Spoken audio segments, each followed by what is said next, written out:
violence that you might see in public spaces. We're also thinking about structural violence. So these are the ways that institutions, including governments, and systems and policies and laws actually enact violence against us, whether it's through discrimination or curtailing our access to our human rights. One example of the campaigns that we're running is the Strike 5 campaign. You can access that. Use the hashtag strike the number 5 IVE on social media to find some of that content, or go to tiny.cc/strike5 to get more information about this campaign to criminalize marital rape in a very specific way. I will stop having to do this. So to get us started, I want to do a little check-in. So on your devices, go to menti.com, MENTI.com. And then you'll be asked for a code. Enter the code 4125-8152.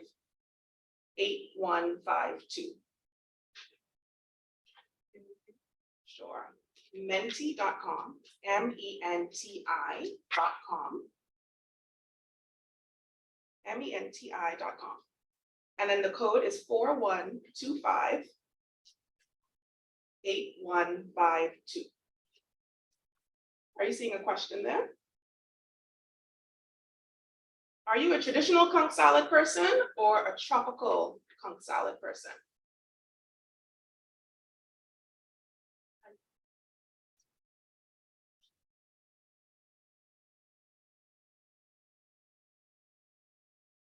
You see where you can put in your answer? It just says, look at the presentation and follow the speaker. Well, there it is. There it is. Yeah. Great. Which one are you? Traditional conch salad or tropical? You gotta pick one. One, you could like all two, but Yeah, you need that. you under the bridge or you at fish fry, you gotta give them an answer. We got 6 answers. We have more answers coming in.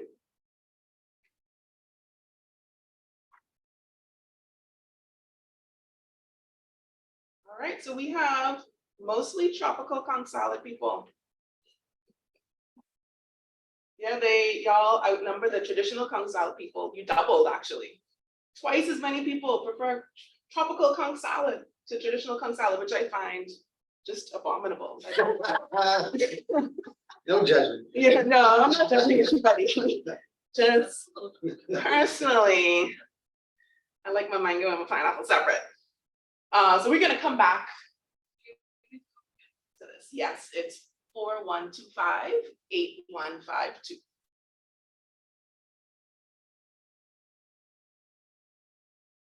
So you want to keep Menti open. So we're going to come back to that a couple times throughout the session as I get your feedback on very important things like what kind of conch salad you prefer. And we're going to revisit this conch salad conversation because it's pretty important. Actually, who here said tropical? Who in the room said tropical?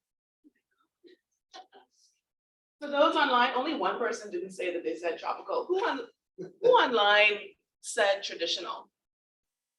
Let me see what people are That'd saying. be Matthew. Matthew said traditional. Matthew, please help these people out. Tell them why traditional conch salad is far superior to the tropical. Sometimes you just don't complicate perfection. Perfect, perfect. You didn't even use 10 words, but you feel that might be did a it. plan. Sometimes you don't You mess just with don't, perfection. you just don't complicate perfection. We already got it right the first time. What are y'all doing? So a tropical person in the room, why? Why would you do this? Just make it more scrumptious, more bohemian. More scrumptious, more Bahamian. Yes. It adds to that. I know. Adds to that. We got some marketing people in the room. Okay. Anything else? Transforms it. It sure does. It sure does.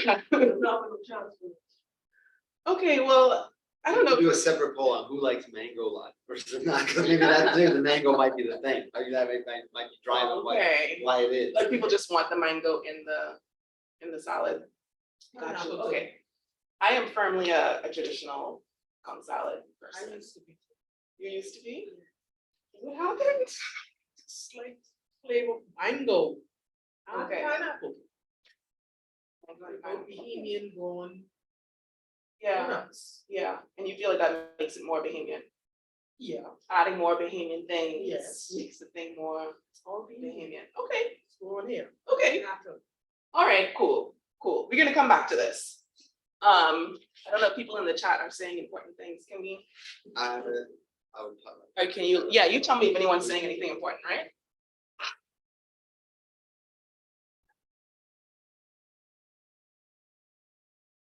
so far, nothing too important. Okay, people are smiling, that's great, that's Yeah. awesome, I love it. So I wanna start with who we are. I don't think we get to talk about it very often. In the way that I would like us to talk about it. Oh, and I'm supposed to slide these babies, do I just swipe it? Mhm. You gotta kind of. There it is. A little, you can't be timid with it. Goddess. Okay, so who are you? What are your identities? And which of your identities give you privilege? What are the privileges that you have because of your identities? Which of these identities result in vulnerability? And how do you use your privilege? How can you use it better? And how can you overcome vulnerability? So these are a lot of questions. So I'm going to give you some time to think about who you are and how you identify. And maybe, do y'all need some help with what these words mean? If we're talking about when we say identity.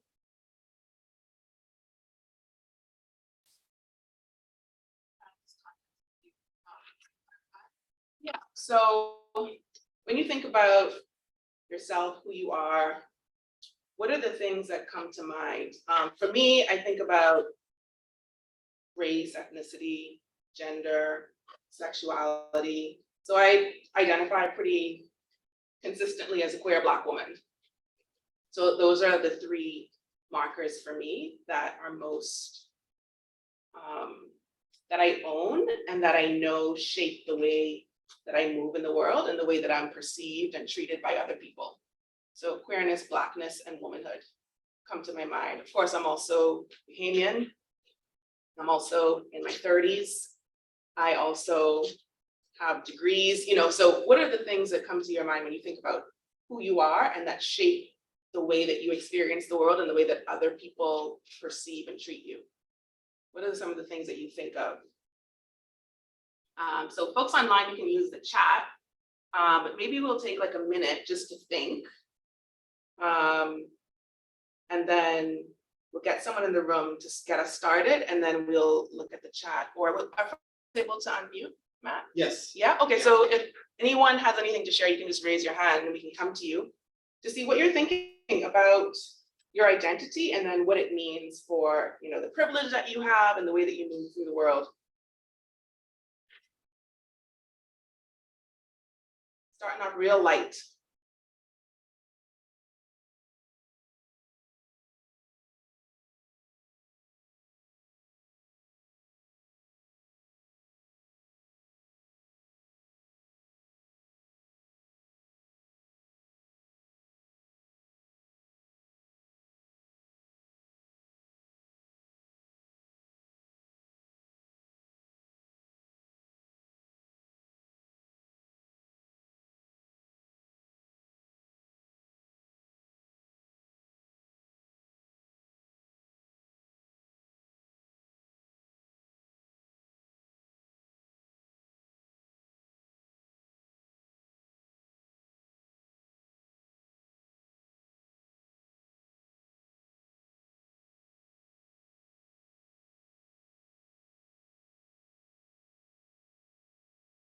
Anyone ready to share their identities? You don't have to get into all the nitty gritty and the privilege and stuff yet. Anyone ready to share kind of maybe the first three things that come to mind when you start thinking about who you are? In the room or online?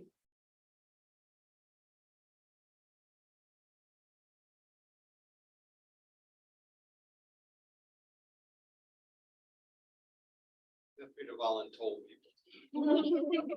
We might have to. The email said interactive.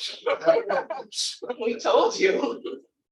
Well, I'm thinking about, yeah, it's a really tough question for us. Like in my case, when you ask me, it's like, what are the issues she was like, African diaspora, Haitian, living in New Orleans, working in the Bahamas. Speaking of French, Creole, some English, and married to beautiful women. So those are some of my lives. So you see, it's kind of fluid. That's one thing you try to get at. Like identity is fluid. The way you try to identify to define it is like that the way some other person try to define. Yeah, so we're already hearing that, where you were born isn't necessarily where you stay. And where you work doesn't have to be where you live. So we're talking about borders, we're talking about geographic location. And then what was the first thing you said? You said African diaspora, Yes, which you don't hear often. I know. Why is that an identity that you? I mean, this is one thing I see in the Bahamas. It's like the struggle for the community to identify as part of the wider African diaspora. The post-Columbian African diaspora since 1992 that where we have this mix of image with tradition of people. So that's the larger group. I mean, in fact, my work has to do with that too. And that includes African American. Like I wouldn't see yourself in Haiti and the Bahamas or in the Caribbean, we don't see yourself as African American. So the notion of African American tends to be like the concept of and the US. Whereas this is one thing that when you talk about ethnicity, this is one thing, this is one umbrella under which I feel that I can most likely find myself. Yeah, I think that's super interesting. And then you talked about the sort of mixing of European and African cultures, and maybe that makes it even more important for you to self-identify as being a part of the African diaspora, right? Yeah, because basically I am African, I am French, Caribbean, Bahamas, I'm Libyan, I'm Haitian. I've been living in the US for over 25 years, working in the US in the Bahamas, so it's all those together. Who I am. You're a conch salad. That's what you're saying. And as you can see, my wife was like, well, how would I respond to this? I just don't like it. Yes. You're doing so well. To appreciate your contribution, but back it up. Nicolette, Nicolette, do you want to unmute? I think she's on her way. She might be in transit. Oh, we see. Oh, there's a chat. Okay, child of God, Bahamian, and mother. Anyone identify with any of these two? Yeah.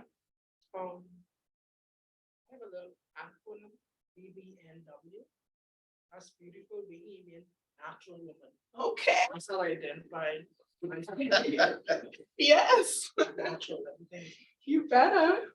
And is everyone on Zoom hearing everyone in the room well? I just want to make sure you're not missing any of this goodness that's happening in the room. Should be, yeah. Yeah, everyone's good. Everyone can hear?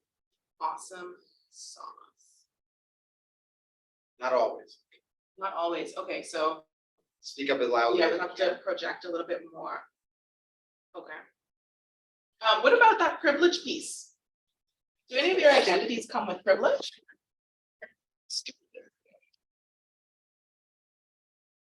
Fine. So when we think about privilege, we're talking about benefits, favor that you have not earned. Oh, So things that just happen. Okay, I'm coming back to you. I already know where you're going. Let's go to Matt. So I identify as mixed race, 50s, husband, father, like that's, and a not-for-profit person, so like that's a part of my identity.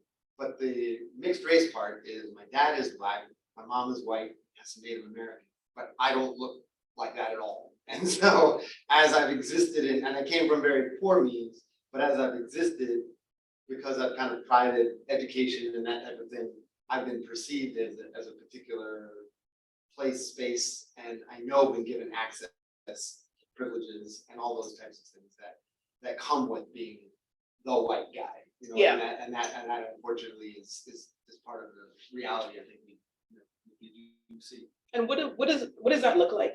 What do these privileges look like? Do you have to run out? No, so I want to make sure we admit to it. So we it's how people talk to you. It's referring to, I've been in many conversations where all of a sudden people started talking about race with the assumption that I was in their group, whatever that group Yeah. was. People will sometimes give credibility to a thing I say where they might not have been said by somebody else in a different circumstances. That happens the reverse sometimes too, but that is the case. I wasn't born in the Bahamas, and so that also comes with that same, sometimes people feel like because I'm not from here, what I say means something more, has some other credibility. At the same time, there's people that say that you don't know what the heck's going on here because you're not from here. Mhm. And I think that relates to, from a racial standpoint, from a gender standpoint.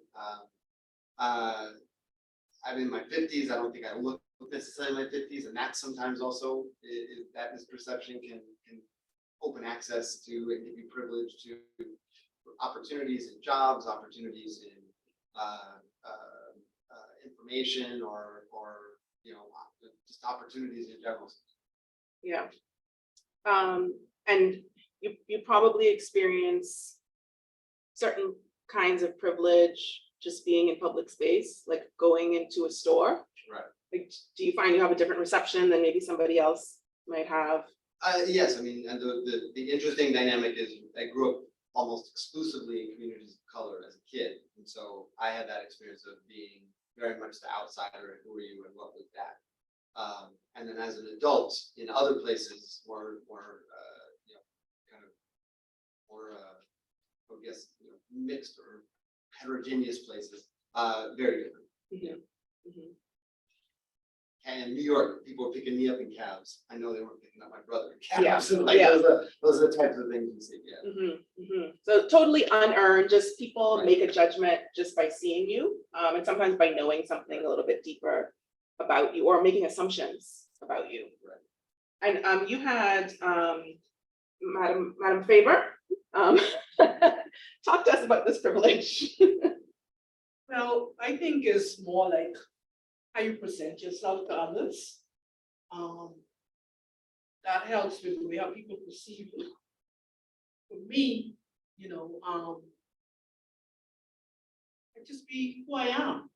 I self-identify myself as, like I say, a regular evening Black woman who I You didn't say know- regular the first time. Okay, natural. Is that beautiful? Natural in its sense, beautiful, natural in its sense. That when you fear God, it's easy for you to identify yourself with others when you know who's in charge of your life. And that's not me. Because he can snatch that breath just like that whenever he's ready. And that's how I speak to people. And that's how they identify me as a woman who go around evangelizing through my testimony. And that's how I live my life. That's how people identify me. Through my testimony. Thank you. Yeah, I think the question of privilege, and how do these identities sort of provide privilege to you? I have had an interesting experience. So I am Asian American, physician working now. I have found, so I didn't have, interestingly enough, I didn't have any context for Haitian people in the Bahamas, like, we don't have family here, we didn't know anyone from, like, it was just not in our sphere. And when I came here, I was a little shocked. Sort of the dynamics, surprised, I think, and I'm not sure why, because, you know, it should have been better. And, but I think because I look a certain way, people assume, I go to places and they're like, you know, welcome home, that's like the first thing I get, and that's lovely, and then, you know,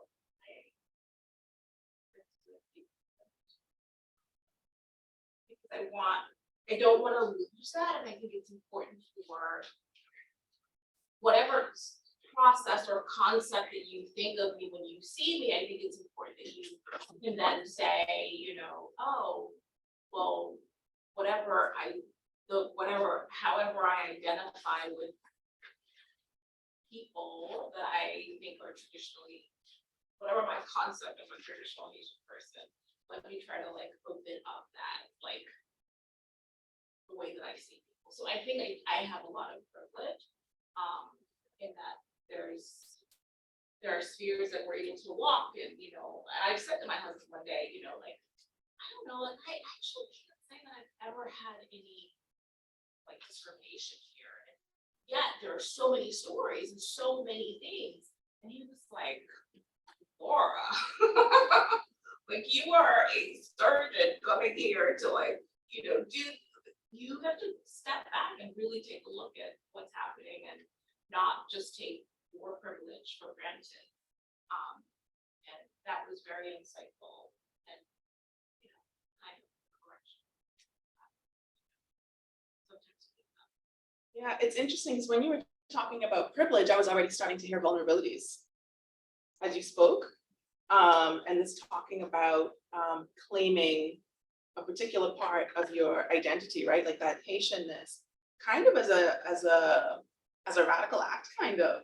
It's like a reclaiming the way that, you know, people use labels in negative ways, particularly in, you know, in the Bahamas, there's this sort of Haitian could be a slur, right? It could be used in that way. And you have the privilege of being able to slide under the radar, right? To like not claim that, but choosing to, like you said, like you think it's important to kind of help people to change the way that they think about this particular group of people. So there's still a vulnerability in there, but you're making a choice to claim and like pronounce a particular identity. Yeah. Yeah, well said, yeah. Does anyone else have that kind of play with kind of privilege and vulnerability? I think it's also in my classes. I'm a full-time professor and they have a department, but of course, years. I was teaching at the university about the Ivy League. South of the US, what they call us for people's job.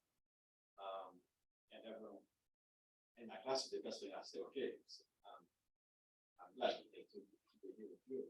I am Asian. Oh, are you from Haiti? Yes, I was born in Haiti. I was out for my studies. That changes everything. Oh, you are Asian.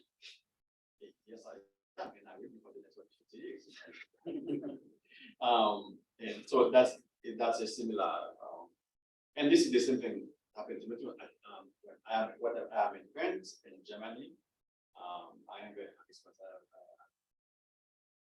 Belgium and the same thing. So it's like it's clear that dominated discourse and we should something else. And but in my case, I have so many reasons to not just for the. I have so many reasons to claim my Haitians because I know what it means to be Haitian. I know what it means to be a member of the first independent Black country in the world.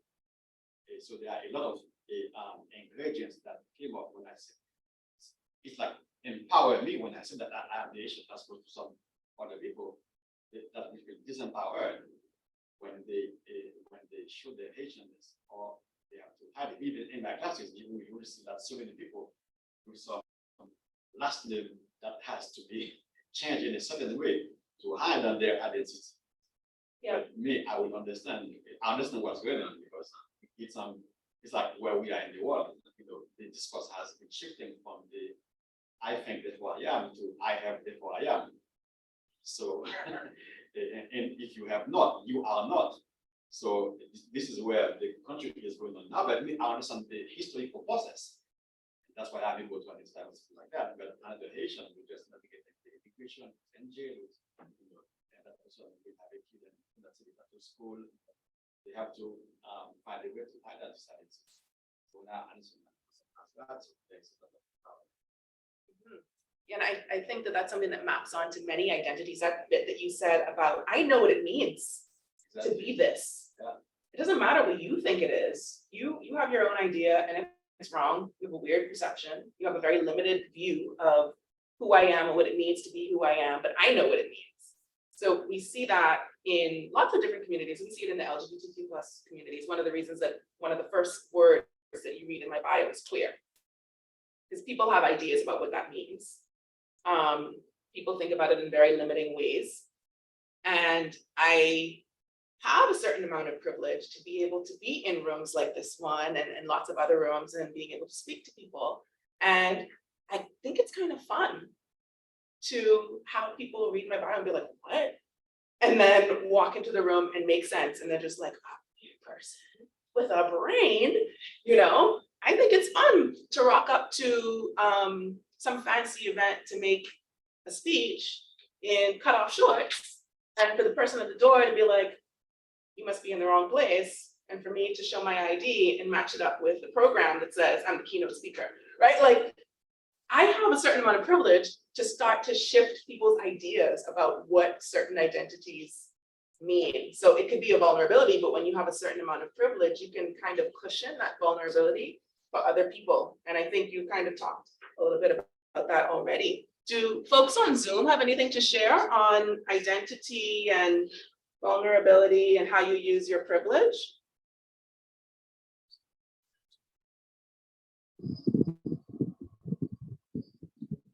May I? Sure.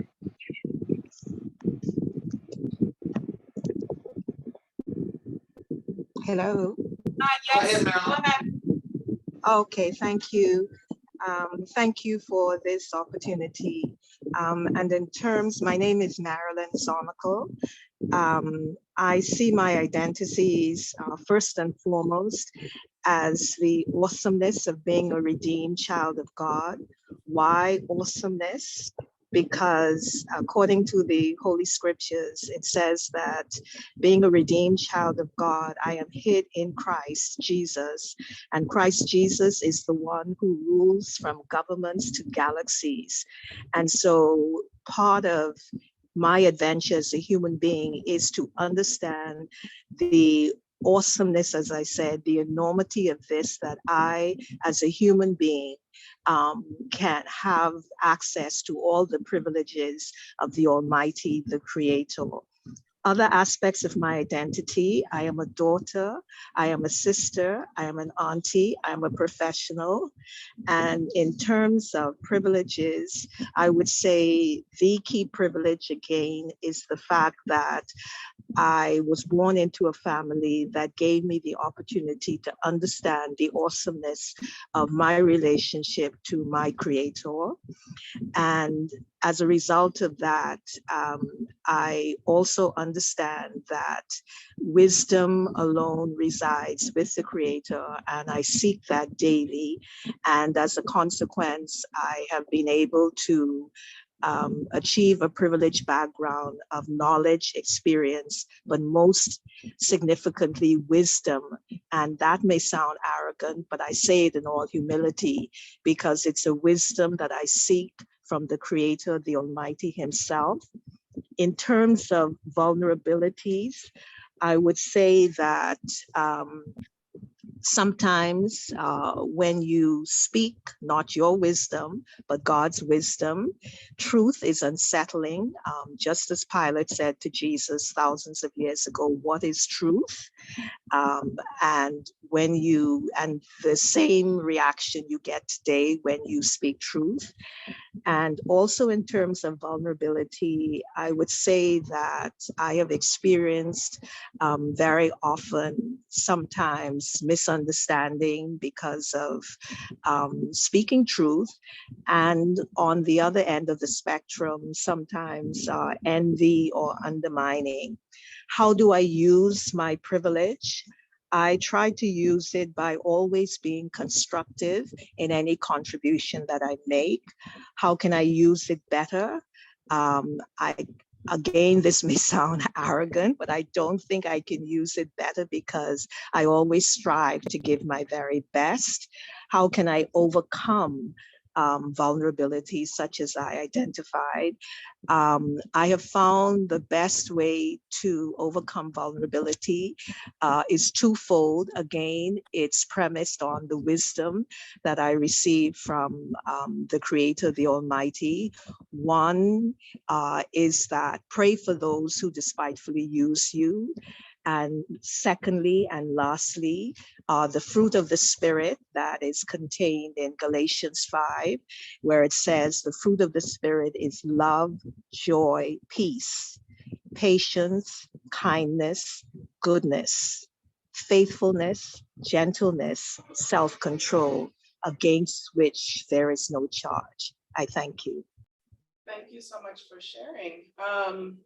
I think another privilege too that hasn't come up yet is very generally when one of your identities is shared by a lot of people or like the vast majority of people. So we have this in terms of religion in a lot of cases. So I think a lot of people would identify with what Marilyn Zonical just said about her religious beliefs. And there are probably lots of people in the room and on Zoom as well who identify very strongly with that. And there's a privilege that comes with that, and one that's not experienced by people who are of faiths or religions that don't have as many people in this particular location that ascribe to them. So that's another privilege that we can look at. I'm going to move us along now. These are questions that you can keep thinking about, and we'll kind of come back to them in a different way. But the reason that I wanted us to think about who we are, how we identify, what our privileges are, and the kinds of vulnerabilities that we have is because it really does impact the way that we do the work that we do, and our awareness of it is really important. And whether we're aware or not, or our level of awareness impacts our ability to have impact within the communities that we're working in, the people that we're trying to help along. And recognizing that people have other identities as well, and different privileges and different kinds of vulnerabilities than we do, and being able to address them through our work as well, and using human rights to do that. Let's see if this is gonna work. It's not, it really wants me to swipe it on the screen.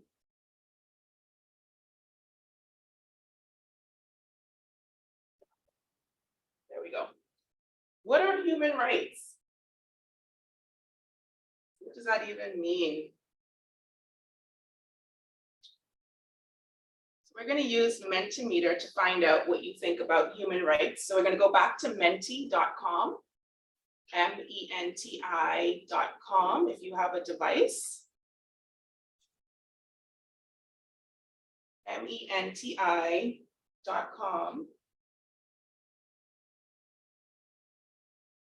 And the code for this one is 4125.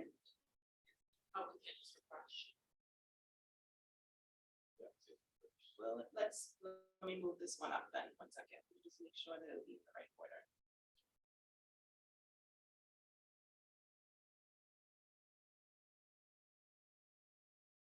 Yeah, see it?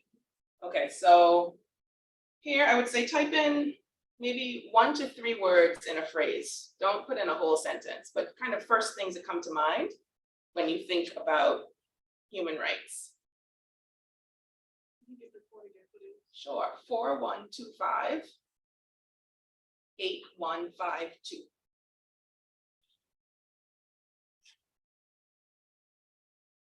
Give you like a minute to put in your responses. I think you can put in up to 5 responses, but keep the phrases short.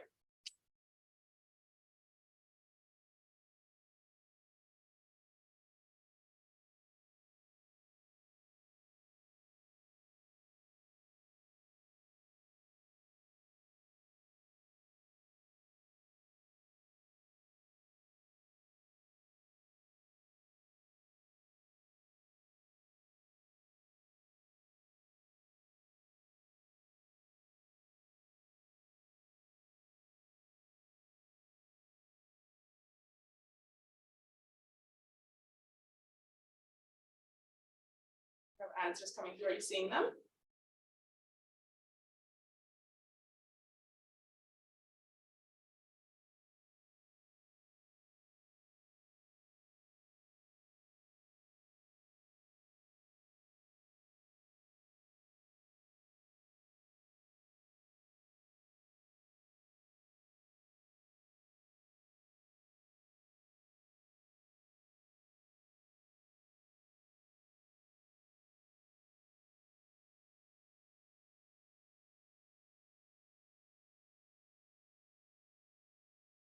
A good word cloud here. Fairness, freedom, justice, hard won, fair treatment, recognized equality, empowerment, equality, education, protecting dignity, freedom of speech. Freedom and justice are the biggest. It looked like a couple of people have put that in.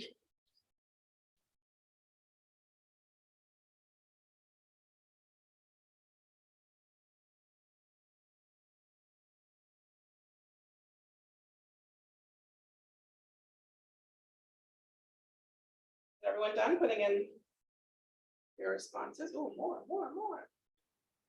Being heard. Right for education prolongs life, empowerment. Being respected, being understood, make societies better, right to be oneself, protects all, doesn't need to be earned, decent life conditions, protecting dignity, Yahweh given, humility, existence, empathy. Lots of great stuff. We're gonna have to save this. Take a screenshot.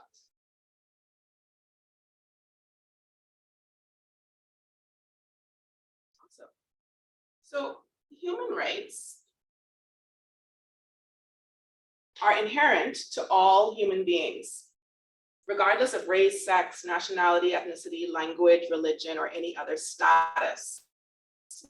Those identities that we talked about, those identities don't matter when it comes to human rights. You have them regardless. Human rights include the right to life and liberty, freedom from slavery and torture, freedom of opinion and expression, and the right to work and education, and many more. Everyone is entitled to these rights without discrimination. This is key, particularly because, as we talked about, we treat people different based on their identities, based on privilege and vulnerabilities. So this seems like a very simple statement, but there's a lot packed in there. It's just reminding us that human rights are for everyone. We can't say that, well, this person identifies in this way, so no. Or this person has too much privilege, so they don't get rights. Or this person has all these vulnerabilities, so we're going to take advantage of them and make sure that they can't access their human rights. They're inherent to all. It's hard.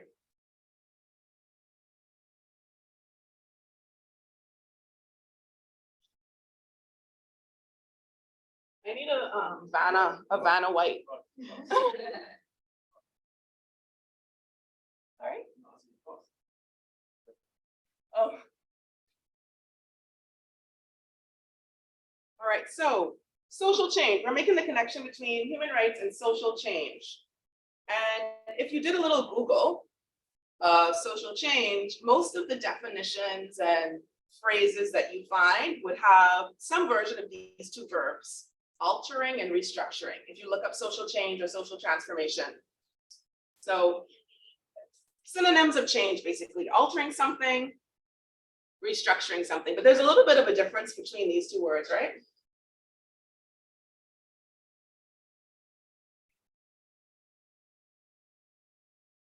Say more, Crystal. When you alter something, that means that you're making like a small, it's so big, you're making like a small and then adjustment. It's a small change. So you think about like altering dress. I need to get this dress altered so it fit my waist off so that it's not too long for my leg, but it's still the same thing. It just, it just has changed just a little bit. When you restructure something, you say, oh, I need to restructure this dress. that means you could put more things on it, you could take things off it, you could trim it, you could add, take away, you could change the color, you could change the shape, you could change the cut, you could do anything with it. So when you restructure, that's more of a in-depth change than just simply altering something. That's only gonna be a minor adjustment, so it's like a minor versus a major change. Mhm. Yeah, I like that you use address because the first thing that came to my mind is, we're seeing a lot now that women are going to their mothers and asking for their mother's wedding dresses, and they're not altering them to fit them.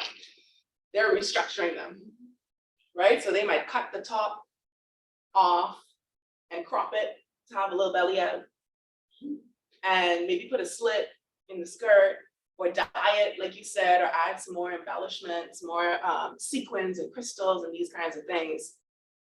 There's quite a difference between these two things, altering and restructuring. And a lot of times when we're working on social change and when proposals come to us, particularly from the government, what they are doing is altering. But to really get to where we need to be, we need some restructuring. In some cases, we might need some demolition and rebuilding. But what we're altering and restructuring are these things over on the right side. Oh, that's funny, the right side. Social relations, we're looking at cultural symbols, the economy, institutions, hierarchies, norms and rules of behavior that we've come to accept over time, resource distribution, and the social structure. Is there anything else that you're thinking, if we're focused on social change or social transformation, that we need to be altering or restructuring? These are the ones that kind of popped up the most when I searched in different ways using Google. Does anything else come up for you?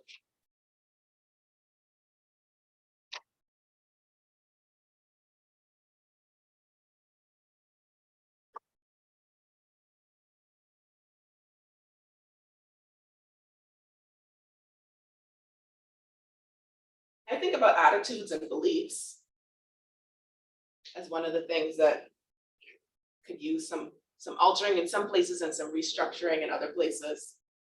These are pretty broad. They might capture most things. Interactions, yeah. That might fit in with social relations. Yeah, our kind of interpersonal relations. Anything else missing or that you would want to expand on here?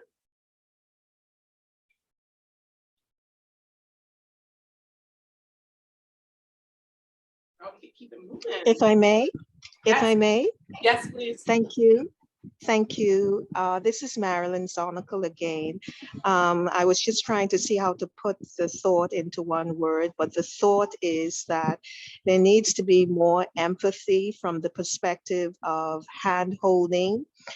In other words, when you talk about social transformation, it goes to the heart of vulnerabilities, of trauma, of dysfunction. And to get people out of that, you not only need systemic change, but you also need really to almost sometimes handhold or walk the person through a situation. For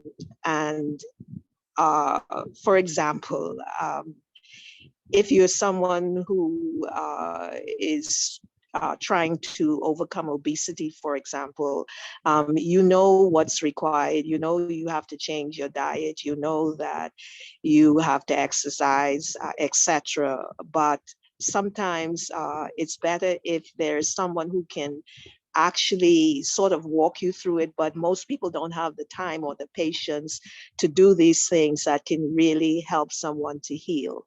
Thank you. Thank you too.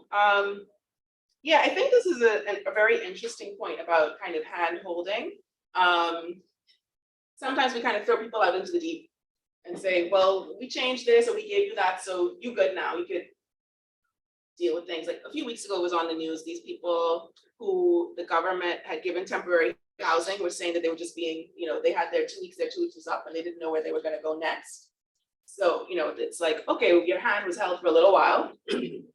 And now fly, little bird, fly, like you're just expected to figure it out for yourself. How do we think about hand holding, but also moving people to the place where they're actually able to do what they need to do without that hand holding and have that independence and not have dependence on other people or other systems? And it's not necessarily about the person, but it's about this restructuring thing, making sure that systems can support them. Yes.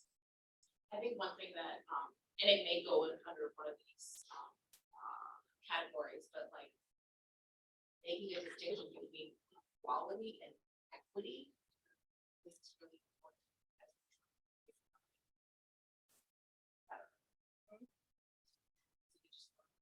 Everyone on the playing field, and it kind of goes with the hand holding part of it as well, but just recognizing that equity is so much more meaningful in the long run, and it really sets everyone up. Yeah, so the distinction between equality and equity and what is needed at any given time. Like our goal is for everyone to be equal, but we have to take equitable measures to get there, looking at where people are now and where they need to be and making adjustments. So we're not just giving a blanket solution to all people, because we already talked about our different identities, our different vulnerabilities, and our different levels of privilege. Someone with a certain privilege doesn't need the same kind of support as a person with vulnerabilities in that same area. So those are really great points. Does anyone else have anything to add to this on social change and the verbs and nouns that we have there? I just came in, Hi. but I think what I've heard, yes, there is the whole, I think it goes back to the discussion I had with somebody talking about helping people who are homeless, maybe don't have food to eat. And they're like, oh, well, maybe we could just like come in a hotel for a week and stuff. And I'm like, okay, and what's gonna happen to them afterwards? They go back on the street, they don't have food again. So I think it's also about thinking about sustainable ways to help people to help themselves. I mean, you go back to, and maybe it's rubbery. We've had several huge catastrophes in this country, right? You had Irma, before Irma, of course, we will talk about how what a terrible state Freeport it was in before Dorian even hit. But you think about what happened with Ragged Island and Irma. Everybody who they could get off the island was taken off the island. And they had them in, I think, the sports center for a while. And then they helped them find temporary housing. But then the question became, well, what's going to happen afterwards, right? And to this day, as far as I know, the school in Ragged Island has not been restored. It has not been fixed. I don't think they have they don't have a healthcare facility on the island. There has been nothing done to encourage people or to give people a reason to go back to their homes, right? So it's more, I think it's about sustainable practices, but it's also about being proactive instead of reactive, of understanding that it's not just about, well, how can you help people in the now? It's about, well, what's going to happen afterwards? And not how to be dependent on a system, but how do you help them to move outside the system and be completely independent? And that's a long-term plan that requires a very different approach and a very different set of resources. Yeah, because people need help now. Yeah. You need to meet the needs now. But how do we create an environment or a system or a society where that need doesn't exist? Where they can get housing. You want to say something there, Yeah, Nicola? I wanted to respond to that. I'm with the Bahamas Healing Network. And I know I was putting together a proposal, a grant actually, for a course that I was doing, and I shared it with my daughter. And the whole idea behind it is, our main aim is to feed people. Okay, we have no other, I guess, goal, no other objective. That is our aim, to feed people now. And I was looking at getting them at least, we give out parcels with food. In between purchasing our parcels, we get donations of fruits and vegetables sometimes. And we're thinking of putting together something whereby we can teach them to use what they have in their parcels more effectively to make healthier food options, incorporating the fruits and vegetables that are grown locally. And one of the things that brought that on is seeing the lines of cars outside of the fast food places, you know, and if you buy food for two people at a fast food place, that is the cost of our whole parcel, and that's 32 meals in our parcel. And so I was saying that to my daughter, I was going through, what it was I was doing, and she says, listen, sis. Listen, sis, what makes you think, mom wants to come home from work and go cook that food? Say, mom got that money and them children in the car, and she need to feed them now. Try them, go for it. You know, but it made me stop and think. We're just so, we just want convenience, you know, without thinking long-term. So like you said, how do we get people to think, if I don't get that Wendy's and just go home and, you know, knock up something, throw in whatever fruits and vegetables that were donated, I can have a meal for 2 nights maybe. So, yeah, it's a whole mindset shift. I can take a while. Well, going back to the example with the parking and having people putting people off this place temporarily, saying, oh, look what we did. I think a lot of times people don't mention it, not to be cynical, but there has to be, especially when we talk about the government, like there has to be a degree of transparency and intention with those things, because you know, going to back to Ragged Island, is there a plan for development in Ragged Island? Maybe that's It's not. supposed to be the first like green solar, I Yes. think they have like a whole thing. There's a plan. Yeah, so does that plan involve the people? Like, that's a question, like, you have to ask, were they outright, would they do that? Okay, well, we're not going to really rebuild this school or this plan or whatever it is, because we're putting this here instead. Because we're organized and we have a plan, and we're going to be transparent and let people know exactly what we're gonna do, so that, you know, they're not trying to fumble to get back home or making all of their personal plans.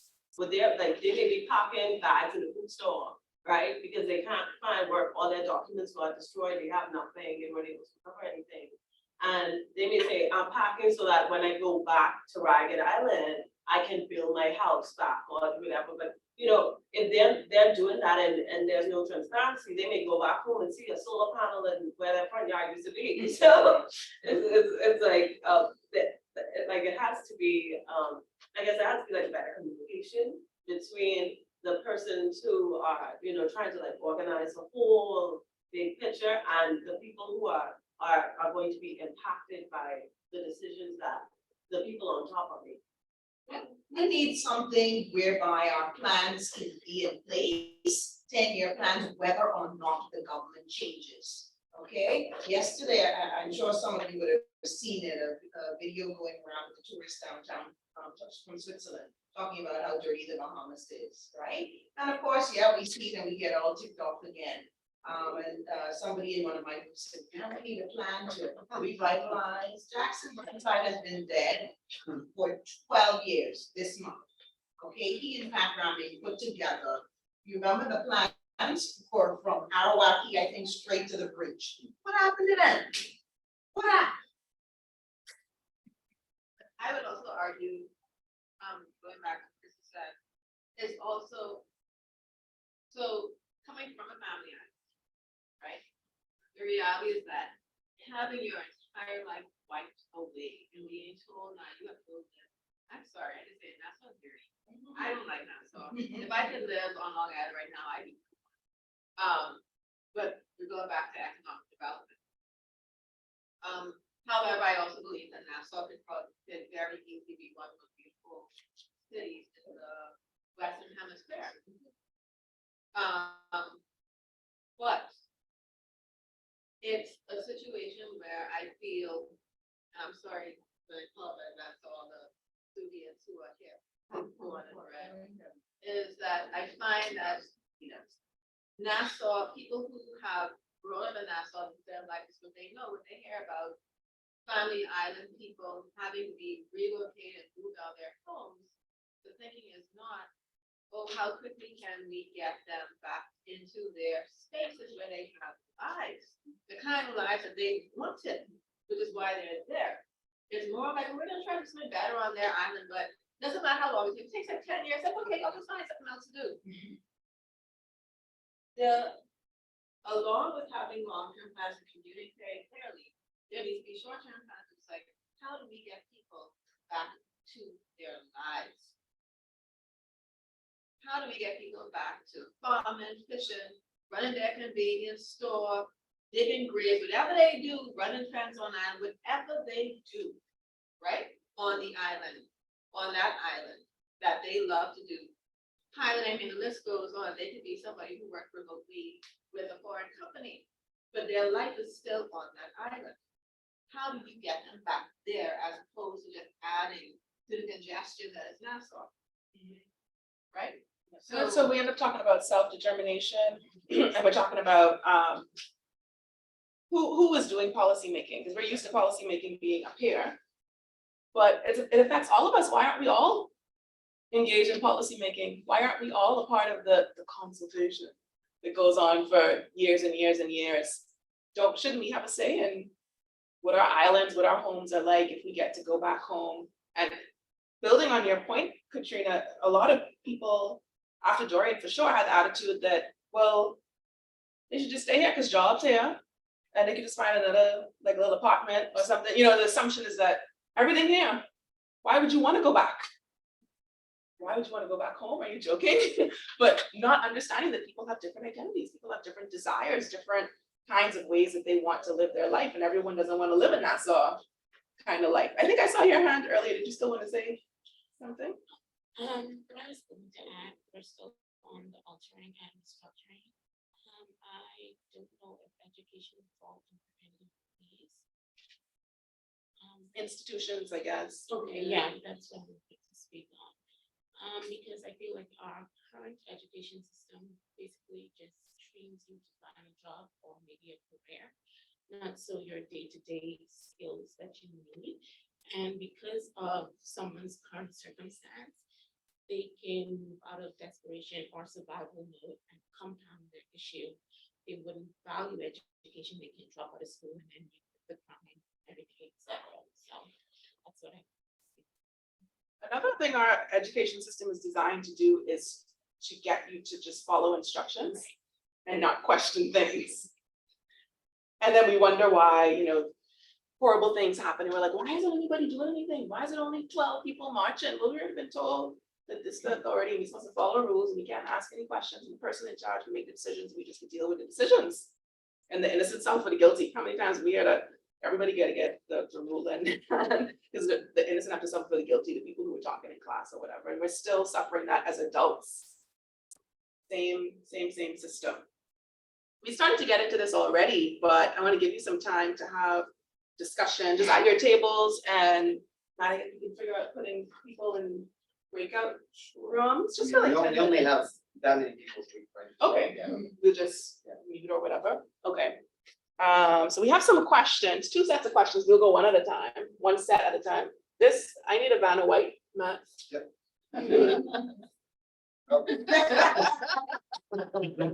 Now is exercise. This is usually how Stefan gets me. Okay, we got it, okay, you got it really good. I think I warmed it up. Yes, I was absolutely, I was responding to you, I just came along to get the credit. So how do we make social change, and what is the role of human rights in making that change? And the reason I wanted us to spend so much time talking about identity and privilege and vulnerability and the situations that people are in is so that we remember to put people at the center. I think sometimes, depending on what areas you work in, you can get kind of stuck in the thematic area. So if you work in the environment, you might be really focused on mangroves and not necessarily making the connection between the mangroves and the people that the mangroves are protecting, so that people, Bahamians, don't really understand why you always run around about mangroves and people dying, right? Like making the connection to people and involving people in the work. So keep that in mind as you, in your tables, talk about how we make social change and what the role of human rights is in making that change. So the first question is, what is the transformation that you are working toward within your organization? So at the Bahamas Feeding Network, what is that world? And this is, I always find this really interesting because typically that world should be one where we don't have jobs, like where our organizations don't exist. Like that's where we should be thinking. So what is that transformation? Why doesn't that world exist? Why does it exist here and now? And what are the barriers to building that world? What are the things that we need to get past? And then what will it take to build that world? Who needs to join you in this work? And what do you need them to do? And here, think about privilege. Think about the privilege you don't have, that other people have, and how you could use it or they could use it to get you some help building this world, this transformed world. So we're gonna take,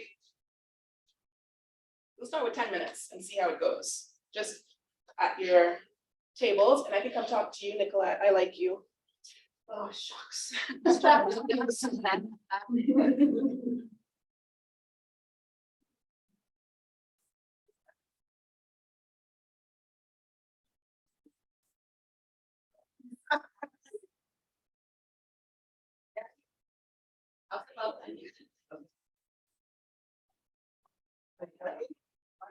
Are you taking part?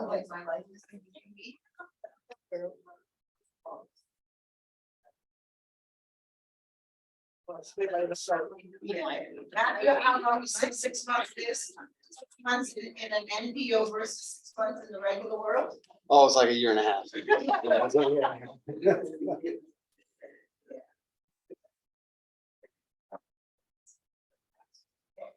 Got everything?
Matthew, I think the mic is muted.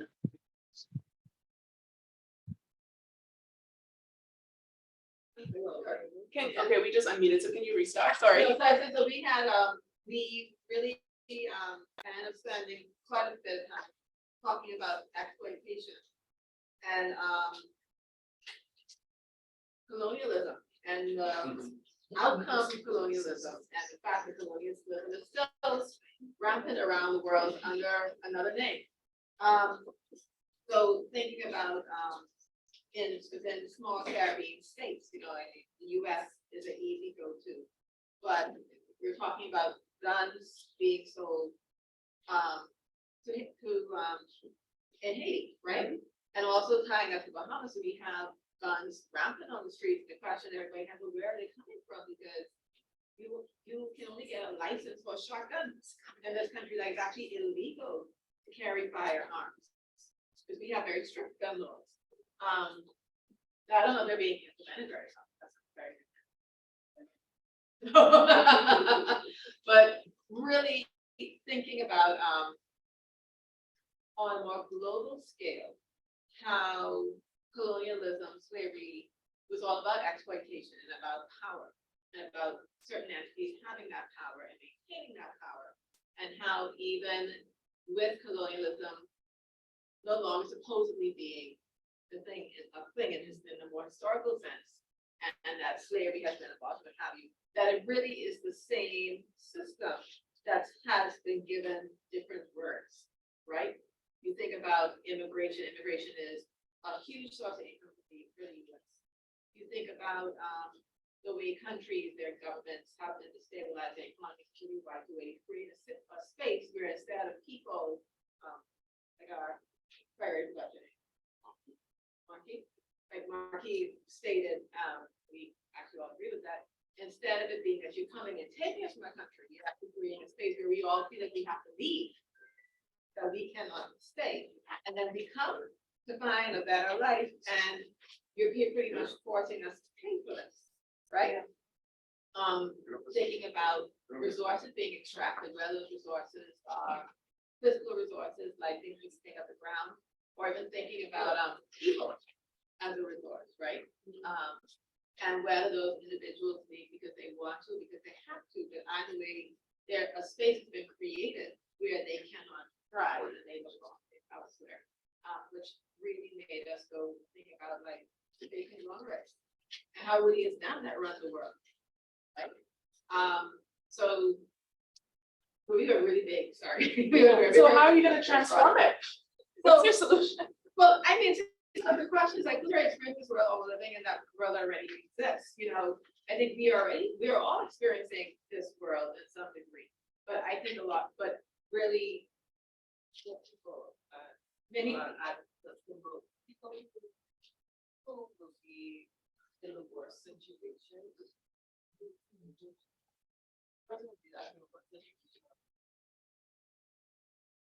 Fortunate.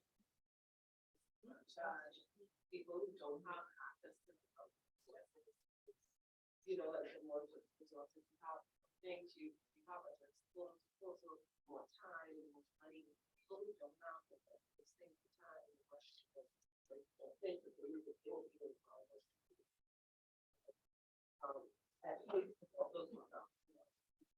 We have limited applications, but certain quality of education, then those people also left. So that this community is private because of them. But inside. But I would argue that, coming from the generation of young behaviors whose parents took that approach, which is education is what is going to change your life, right? Go and get an education, and you do it, right? So my generation for many behaviors would have been the first generation of and many families that would have actually gone abroad to university, right? And had that experience. Because their parents would have been the ones who were probably sent to the boarding schools here in Nassau when they were never really went to college because COB didn't exist yet. Or if you came around, COB just opened, College of Bahamas, then you were there the first couple of years. And that was the first transition into going to college.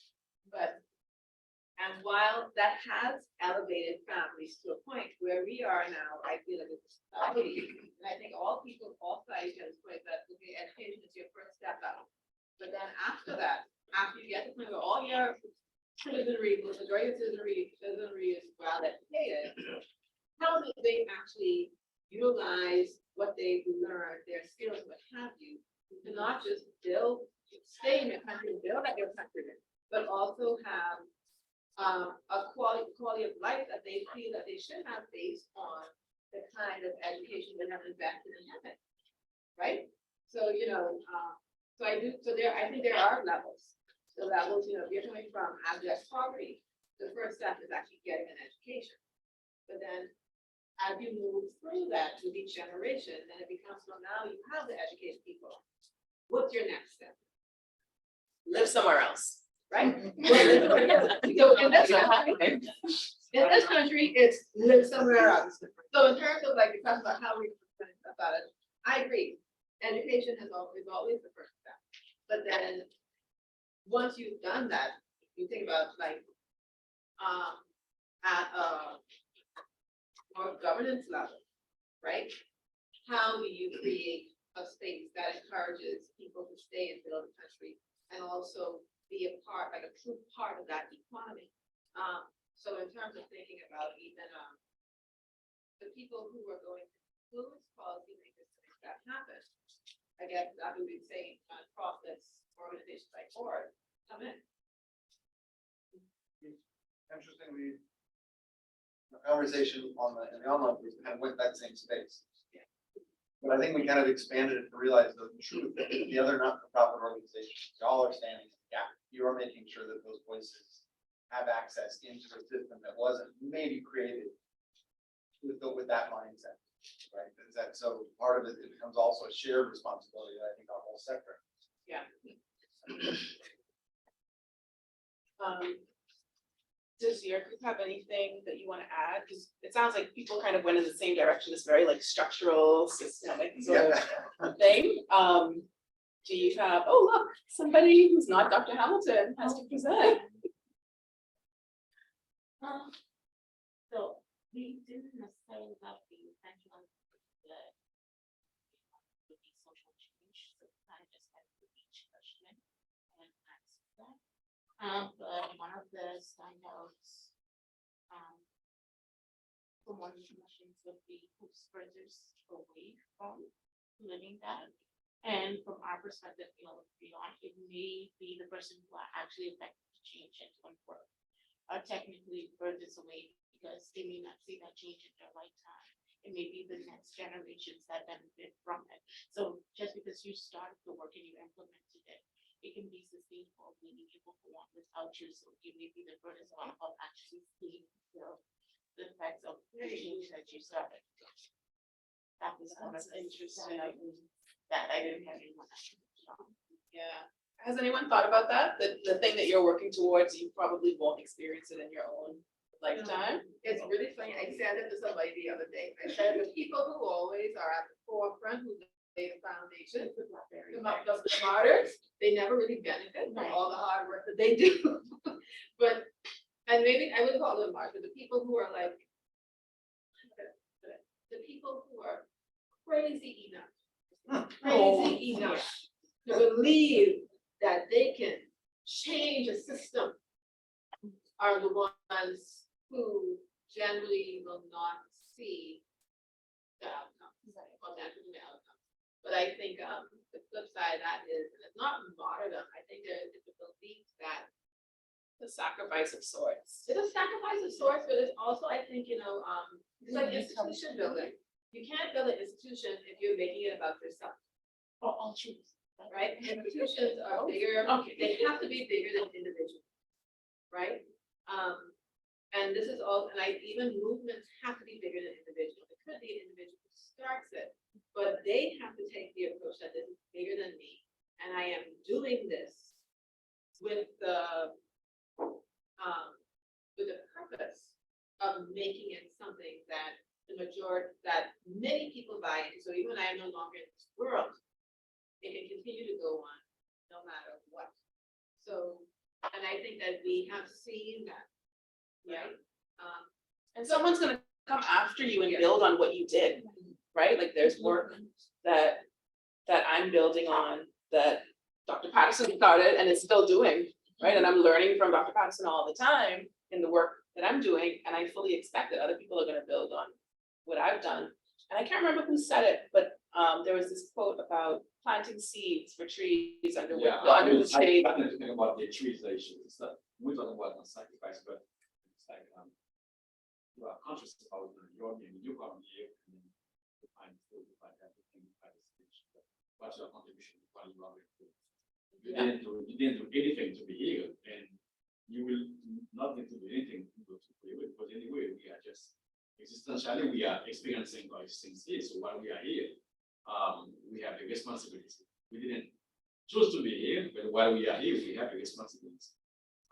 So it's like you know that you will not plant a tree, but you need to know that okay, I need to be able to plant this tree. Or of course now people are trying to see, or we're gonna plant mangoes that can mangoes in 2 years.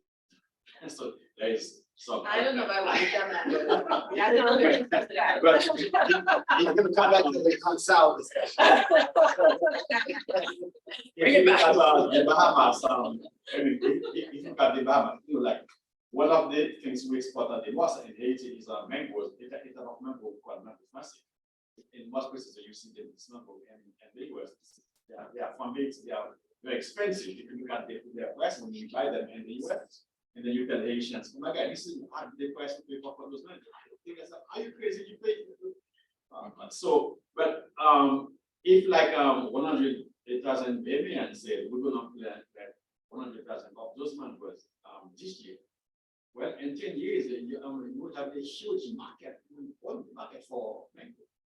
But people don't want to engage in some activities that will not give them the food on their level, but we must do it. Yeah. Dr. Patterson, Nicolette, anything from your discussion that you want to add here? Well, we continued our looking at people and the fact that there will always be the hungry and always a need to feed them. That's looking at it from,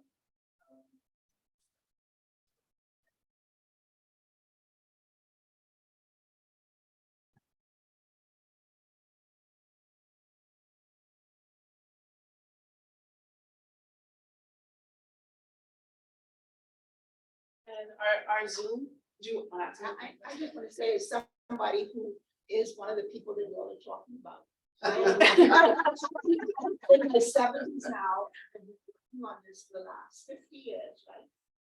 I never thought I hoped that we would get some recognition of the right of women and children to live without violence. That was my thing in the 80s, right? Because of the work that I was doing in a psychiatric hospital where I saw women being admitted consequent to their violation as incest or living with domestic violence, and I wanted to break the cycle. And we really have recognition now in the country of the reality of it, right? But marriage is the greatest stumbling block we have ever had. you know, and I think that we have to change our message because people get caught on this marriage thing and that, you know, the two shall become one and it's impossible to rape your wife. You can understand that a man can beat his wife and that's wrong. You can understand that, but for some reason, you have a block when it comes to a man forcing his wife. That's not possible. And that's an attitude, a belief system that we have to confront. And I think the language that we use, we have to be really careful about it because once people hear the word marriage or rape, that's it. You know, whereas what we're talking about is the right of a woman to be free from violence, whether she's married or unmarried, that she should have that right. And it's not that we're gonna, all the research, I'm sorry, I'm on my soapbox. Go ahead. Go ahead. But all the research, countries that have implemented that law, realized marital rape, there hasn't been a rush of women to the court. In fact, there are very few reports about it. And if you look at the consequence of rapists going to jail, less than 5% of sex offenders go to jail. The reality is that persons who want to rape with impunity, you know, and until we get the country to understand that, we're not, you know, it's a big battle, but it's something that we have to continue because there is our right, you know, it's our human right as a woman to live free from violence. Dr. Patterson, you took us back to that earlier slide where we were looking at what social change is and those places that we need to see this change happen. And institutions, marriage is an institution, right? That's a place that it needs to happen. Churches, other kinds of like faith-based organizations, these are institutions too. And that's probably one of the most important places for us to be able to make some of these changes because institutions really determine a lot about how people think, conceptualize things, put value on people and ideas and the ways that we behave. Institutions, I think, are key for us. Zoom folks, do you have someone who would like to add to these points? Mr. Maycock, do you want to, or Madam Donegal, would either of you like to kind of do a quick sum up of what our discussions were? I will let Mr. Maycock, the chair, do that. Probably both of us could go. Sonica, you go first and then I'll wrap up. No, I said, you know, you were the chair, so I would let you do the reporting. Okay, great. Good afternoon, everybody. Dario Maycock here. One of the what came out of our discussion in the Zoom meeting was that basically we all are trying to achieve the same thing. We're all trying to make sure that the human rights of those within our respective communities is brought to the forefront. But what came out of that discussion is more like most of our, where it says, who in the world, in our world, that we are trying to impact. Most of them are marginalized, and therefore the systems that are in place tends not to somewhat functions to those that are marginalized. What we came out of that from that point is that then what has to happen is what we learned last week, communication, which is that we then must bind our forces together, understand that we are all trying to achieve the same thing. When we look at the foundation of every one of our cause, it's all about human rights. Mines may be the voice, bark may be animals, although we're talking about human rights. You know, Dr. Patterson spoke about the women, but we are all trying to achieve the same thing. And I think, and what basically, as I heard, as Dr. Patterson spoke, is that we are all trying to keep this elephant alive, but we are all trying to keep it alive from our point of view, Some of us from the trunk, some of us from the tail, some of us from the leg. But if we come together as we have been learning in these sessions, have our voice so that we could be heard, we could enter into the system and then help the system to now cater, or the functions of the system to cater to our needs if we enter as a voice for human rights, rather than just focusing on our individual view rights that we are trying to achieve, but we're all trying to achieve the same thing. So therefore, and answering the question, how we can make social change, we all conclude in our Zoom that we have to make the social change. And for the human rights is that we have to make it together with that one voice, focusing on the changes that we are trying to, that we want to bring to the forefront. Because while the system is there, the system is still controlled or dictated by us who enters the system. And then we somehow conform to the system rather than enter the system and help the system to continue to kind of focus on the marginalized, which the system was designed for in the first place. Did I do a good job, Zonica? You did a very good job. If I may, I can only perhaps add by emphasizing some solutions I think that came out of our discussion. If I have the floor. Go ahead. Thank you. I would just add 3 things in terms of building on what Mr. Maycock said.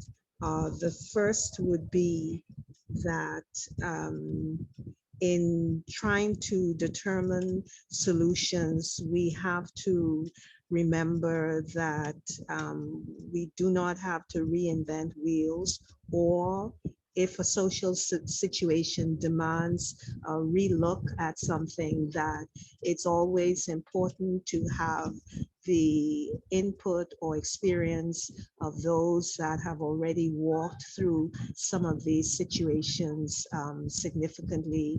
And therefore, there was a recommendation again to intentionally involve retirees so that we could understand fully why we have certain challenges and how can we collectively overcome these challenges. Secondly, that in this process, not only listen to the voices of experience and history, but also listen to the voices of those impacted, whether it be the marginalized children or whoever, that we should understand how policies affect them.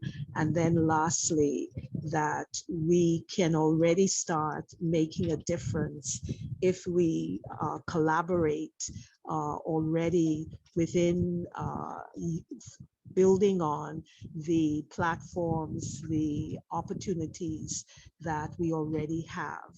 And Madam Kindle from BARC suggested, for example, that when there is another CSO like Bahamas Feeding Network that has an event, that BARC or some other CSO can be there present to give insights into what that particular CSO is doing to make a difference. Thank you.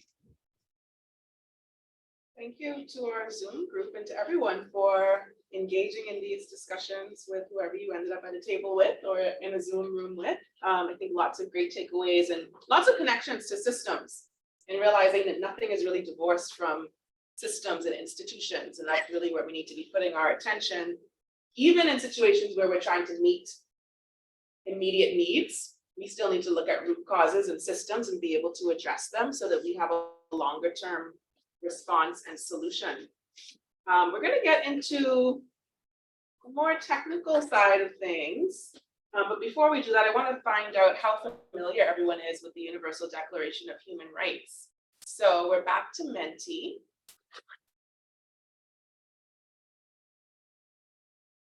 So that's menti.com. menti.com.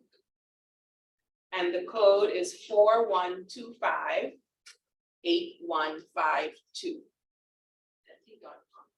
Menti.com, menti.com. And the code is 4125-8152. And you have three statements to respond to there. You can kind of slide to show where you are on this continuum between strongly disagree and strongly agree.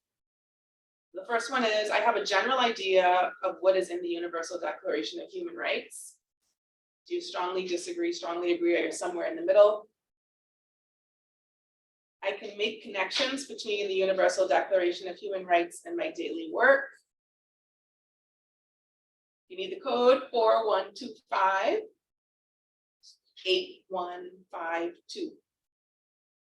And then the third statement there is, I can make connections among the Universal Declaration of Human Rights, my daily work, and the behavior context as related to the people I serve. Three separate statements, just slide to where you think you are.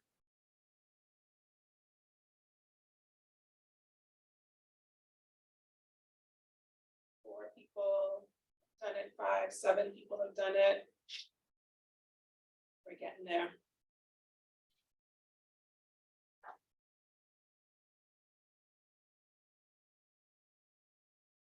Everyone is solidly on the agree side, not all the way to strongly agree, but somewhere between the middle and strongly agree. So that's great. This next part is going to be agrees. Everybody doesn't know what we're talking about.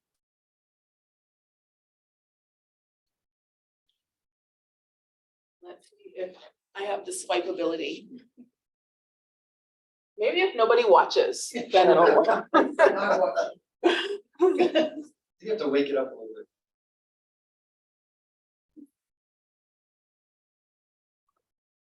bit. I feel like it's Does gonna, it want like a I feel gentle? like it's gonna, no, I think it has to be with gusto. You telling me I got no gusto? Oh my God. Maybe it just I think requires, that's great. usually I'm there, and then Stefan walks on from the Yeah, side big screen. and does the thing, so I think it's, Okay. it just doesn't have. Maybe it's sitting over here, I don't know. Stand over here and like bring it toward me. I want to try it next time. I want to try it, and then I want to start taking volunteers to move the thing. All right, so the basics of the Universal Declaration of Human Rights. This was proclaimed by the United Nations General Assembly in Paris on December 10th, 1948. So you should all remember that date. December 10th every year is International Human Rights Day.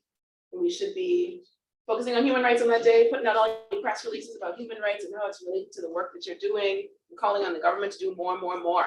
Does everyone know what the United Nations General Assembly is? Or UNGA? Yeah. Okay. The Universal Declaration of Human Rights is the most translated document in the world, apparently. Translated into 500 languages. And it is a foundation of more than 70 human rights treaties. How many of those do you think? How many of the UN treaties do you think the Bahamas has ratified? I think it's high. Okay, we're gonna find out. I think it's quite low, and even if we ratified it, we probably didn't. Wow. Wow, hurtful. There it is. What? These two, this ain't enough. This is 2 fingers that I use. So, this is an excerpt of the preamble. I know we like preambles around here. Of the Universal Declaration of Human Rights. And it says that this is a common standard of achievement for all peoples and all nations. So, yeah, the LGBTQ+ people, the women, the Haitian people in the Bahamas, all nations, the Bahamas is also subject to this, to the end that every individual and every organ of society, and then there's some more stuff in there, shall strive by teaching and education to promote respect for these rights and freedoms. And by progressive measures, I really like that, progressive measures, not incremental play measures, progressive, national and international, to secure their universal and effective recognition and observance, both among the peoples of member states themselves and among the peoples of territories under their jurisdiction. Anything jump out for you here? Is that a trick question? No, I really want to know. Really want to know. I really like the progressive measures. I think the common standard, Mm, you know, when we say common standard, it means it's become ubiquitous, mm. part of our lives, it's just what we do. The Bahamas doesn't even have to think that. Yeah, this isn't too common. This idea of human rights, or even an understanding of what it means. So there are some spaces where this is a very bad, it's like a bad phrase. Human rights, people translate that into all kinds of things in their heads, what it means. Crystal, I see you have something to say. And at the center of this thing that you have here is criminal respect. I think that is where we fall off. That's the heart of it. And I think we kind of need to work from there to, and then like work from the center and out, and we can get, once we respect all of the organs of society, all of the people, then we can make progressive measures, and every individual will have the things we've done.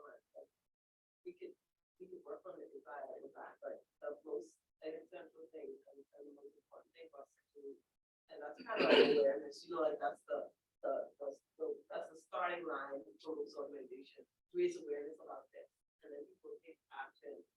And with this human rights, the human rights too, I don't think that we've even started yet. The starting line, I think, is full of respect, and to get every person to understand that every individual, regardless of who they may be, like we talked about identities and including what their identity is, then they are respected as, you know, they are respected first and foremost as a human. So that's the equal ground we're standing on, and then we can like work our way out. But they just put together a parliamentary commission on human rights. That should be perfect. We're done, right? I don't people even know that that's something. You are exciting. Sorry. Yeah, I'm completely annoyed by this parliamentary committee, because what the Bahamas is supposed to be doing is establishing a national human rights institution. That's what it's been called to do by CEDAW, which is the Convention on the Elimination of All Forms of Discrimination Against Women, by UPR, Universal Periodic Review, that the Bahamas was just at May 3rd. The Attorney General was there, and at least a dozen of the member states recommended that the Bahamas establish a national human rights institution. And the response to that was, oh, we just yesterday put together our parliamentary committee, which is what, 5 members of parliament, 3 senators. Like, it's nowhere near the Paris principles for a national human rights institute, which is supposed to be completely independent, you know, not under the government control and properly resourced. And they're supposed to be able to stakeholder-driven, conducting research on human rights, receiving reports of violations, working with the government to kind of upskill and get better at responding to these issues and promoting human rights. So this parliamentary committee is, remember I was talking about progressive measures? It's not that. Right. It's like this little incremental Well, thing. do they respect us first? That's the question with the ask. Do you respect actually enough on all the different organs of your society Mhm. to actually create progressive measures? Yeah. Like, if you don't care from the beginning, and that shows that they don't care, you know, you're gonna grab a couple of your boys and say, yeah, you all make this so that we can, you know, kind of like. Literally a couple of your boys to make realize that, and you know, and no one's gonna pay attention, nobody really cares about this stuff, so just throw together something and everyone will be fine. But you know, I'm just thinking you back to, we were talking about education, right? And I think back to the referendum, 2016, I like made my stomach turn. Because I was just so upset. The reality is, so it's twofold, right? And I think we spoke about this a bit last week, is that the politicians are politicians. Unfortunately, we live in a country where politicians do not stop politicking and start government. They just keep on politicking straight through. The campaign never ends. 5 years is a short time. Right. Right. The politics never stops, right? So we don't actually have governance in this country, right? And governance means that you stop trying to do what your supporters are, the things that your supporters want you to do to satisfy their agenda, It's them, yeah. to please them, and you do what is right for the majority, which means that you're gonna have to make tough decisions that are not gonna make everybody happy, right? And I won't talk about different organizations that drive me nuts because then there's not space for that. But at the end of the day, it goes back to the education system, and you talk about quality and quantity, and you have like a double-edged sword, right? So you can say, and I'm not just saying this is exclusively Bahamas, you can say we provide free access to education for all Bahamians. What's the quality of that education? Right? What are you made the point, we're not teaching our children to think. And I'm an educator, I know this. We're not teaching them to think. We're not teaching them to make inferences. We're not teaching them to be creative problem solvers. Because we don't want that. Because to have a populace of thinkers means that you can no longer do whatever kind of nonsense you want to do. Right? So to change, right. But on the flip side is to have a populace that is agitating, the majority is agitating for real change, where the people who we vote in are actually doing the job that we put them there to do, means that they can no longer spend all their time politicking. They actually have to do real work, right? So to your point about this committee, I actually don't expect anything from them. I will say that what I found out recently that really bothered me, I believe, but if you was that, that's you. We are on the behalf of you. But this institution, where we are having this seminar, should be taking the lead in things. And recently, a decision was made that there was no longer be going to be a women and gender-based studies program at this institution, even though it's been in the works for years. Because people are bringing their own religious dogma and beliefs into this space, and this space should be a secular space that is about learning and about being progressive in your thoughts. And that is, so your university isn't even there. So how can you expect, again, I don't expect anything from politicians, like I'm actually not even surprised, we're very reactive. It's just one of those where it's like, oh, if we don't do this real quick now, we'd be able to do that, so let's scrabble and do something. And then we just put like the word on and stamp it and put it on the shelf. And hope it doesn't come back and bite us later on. And if it does, well, we're not gonna even be in power at that point, so who cares, somebody else's fault, or somebody else's problems. But all that to say is that thinking about organizations, institutions, the job of an institution, right? Why they exist and how we work together to affect change. The unfortunate thing is that if those institutions aren't doing what they're supposed to be doing, how is that change meaningful? I'd like to just add to that. I mean, so when we think about it, and part of what we're all working towards, this training wasn't organized around people who want to start not-for-profits. It was really organized around people who are working in that space. Now, we are institutions. We have our own things that we bring forward. I told in the Zoom chat, when work started, it's not started on the right foot in most of our estimation. There was things that needed to change, and we still work on that process. So, but I would say, maybe I'm biased, we are adaptable institutions. We are ones that aren't fixed and set in decades and decades and decades. Some of us still are decades, but we can learn, we can change, we can adapt. There are over 1,000 of us. We only got to get to 400 people for an organization before we've covered everybody in that way. So organizations, not-for-profit organizations, can use this information to inculcate it and make sure that we're centrally doing some of this stuff. And that can be a vehicle for that type of change, which can then be a public will driving political will. So even in the spread of doing this work, to get us on a page where this is common and we're saying, do we do this? Do we have to, you know, are we in line with what this is? We can ultimately engage as a sector to be a vehicle that drives and pushes this to change the representatives, the structures, the systems, all of those things in ways. And I do think that there are smaller and tangible ways for us to see it. But I think if we ascribe to this, and this is why I'm so excited about this, this binds all of us, right? This is central to kind of everything we do. Are the way we are operating as in smaller institutions, the way we want the larger institutions to follow. Right. Thank you, Matt. And I would say within that thinking, the word that stands me most on this is all.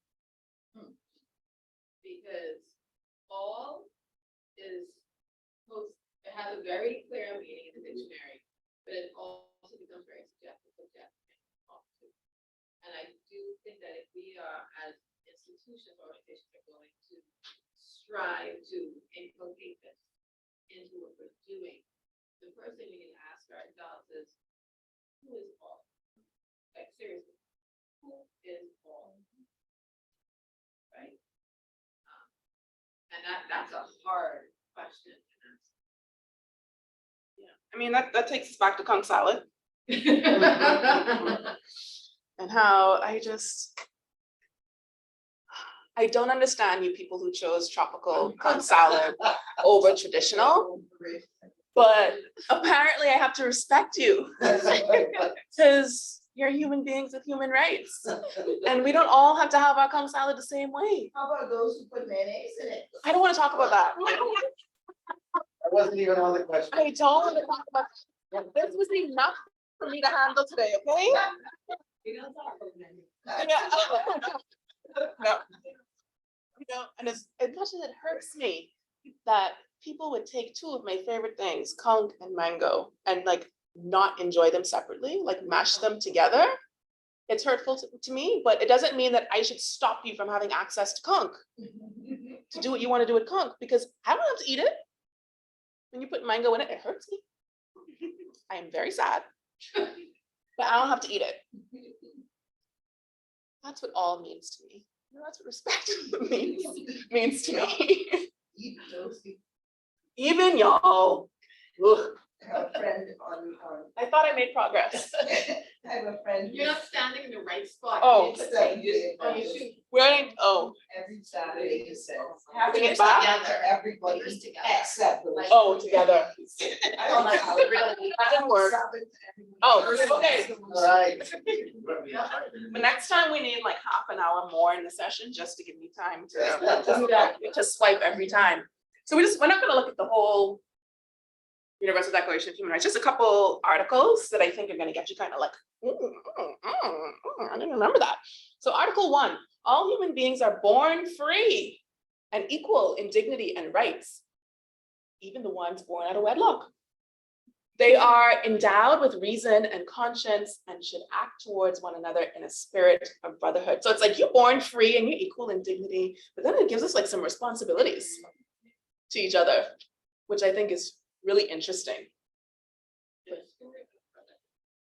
Born free, equal in dignity and rights, no matter where you're born, or how you're born, or who you're born to, what you're born looking like, what color your ears is when you're born, because you know how'd I go? No, it's actually. Free and equal, oh Lord. Yeah. Okay. That's another thing I'm not ready for. Oh, that was like the second or third try. Okay. So Article 2, everyone is entitled to all the rights and freedoms set forth in this declaration without distinction of any kind, such as race, color, sex, language, religion, political or other opinion, national or social origin, property, birth, or other status. So ain't nothing about any of those identities that we talked about earlier should curtail your access and your realization of human rights. Doesn't matter if you're a Black person in a majority white country. Doesn't matter if your first language is Haitian Creole. Doesn't matter if you're Muslim, surrounded by Christians. We all have the same rights. I would also go on the other side and make a point that people who think they are liberal sometimes forget that they can also be discriminatory against people who do not believe. Give us an example, be specific. So I went to arts Uh-huh. in Portland, Maine. So I'm in a school with, how many kids are going to that? 500? Yeah. Small, old school, been around for like 100 years. And of course, it's art school. So everybody, even if they come from a traditional family, they're not traditional anymore, you know. And I remember there was this young lady, this girl, who was very religious. And all she wanted to do was do Christian art, Christian things like Michelangelo type things. Yeah. And she was consistently ridiculed for her beliefs and heckled. And I always felt really bad for her. And I remember having a conversation with one of my friends who were talking about her and her beliefs. And I said, well, what's wrong with that? Right? Because while I don't come out and talk about like my very traditional upbringing, I grew up in a very religious family. And while I don't actually like necessarily subscribe to everything that I was taught growing up, I also understand that people have the right to their beliefs. Whatever those beliefs are, as long as they're not hurting anybody else, they have a right to them.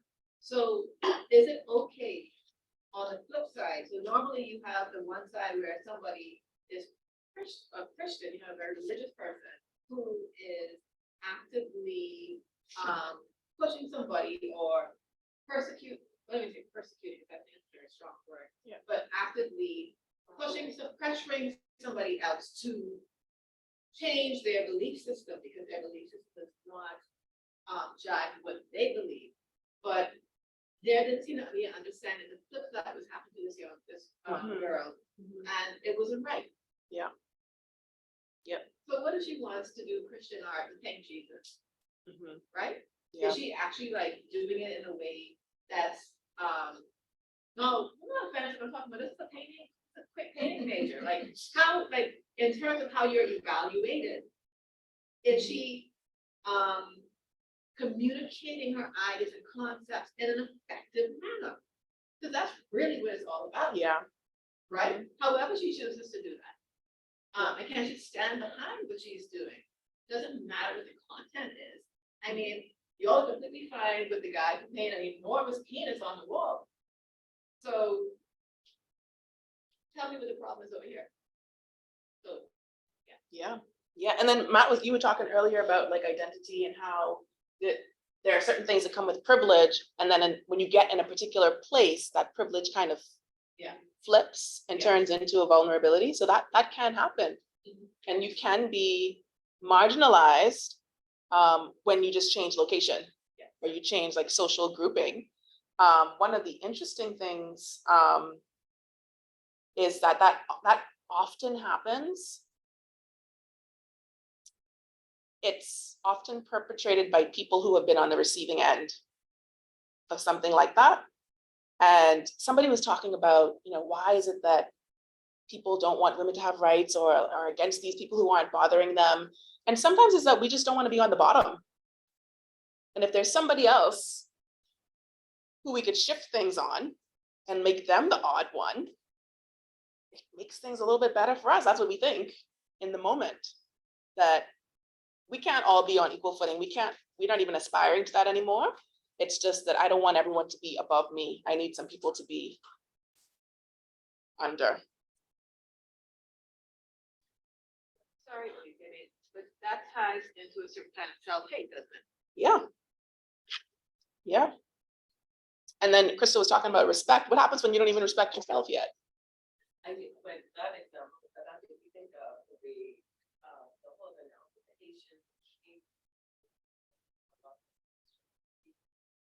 down on. And then you have in the patient too, you have like now like this, patient that is because, oh, I'm not this now, I'm gonna change the name, so I'm not do this, I do this. Now, so you change like a part of your identity just so that you could be more socially accepted, and at the same time, you're also distancing yourself from the marginalized group because you don't want to be a part of that anymore. And people do it with class as well. Like, some people they marry wealthy and they move into it, behind the gates or whatever. They, now we don't associate with like family down to people who act over what is class anymore. Now I'm this person. So that's what I was thinking about. Yeah, very interesting. This one, Article 5, no one shall be subjected to torture or to cruel, inhuman, or degrading treatment or punishment. And I put this one here particularly because I want to make the point that the Universal Declaration of Human Rights is like a foundational document. And there are other ones that sprung from it. There are other conventions and declarations and standards that sprung from it. And some of them further articulate articles like this, that perhaps torture and cruelty became a big issue. And it was like saying, really getting at it the way we need to get at it, or we need to be real specific about what we mean when we say torture. Because maybe it's not just, what's that thing called? Waterboarding. Maybe it's not just that. Maybe it's having someone locked up in a detention center, not able to call anyone, no one knows where they are, and they could just be there for years and years and years. Maybe that's torture or cruelty. And I also put this here because in the third cycle of the UPR, the Universal Periodic Review, is everyone familiar with the UPR and how it works? Not really? Okay. So the Universal Periodic Review happens every 5 years. It's pretty new. It's only been happening, I guess, at this point, maybe 20 years. It's different from other conventions like CEDAW. So CEDAW has a committee of experts on women's rights. And Marian Bethel Zibahamian, who was on that committee, so she travels to Geneva multiple times a year to review states. Most operate in that way, these treaty bodies, these committees of experts. UPR is different because it's made up just of UN member states.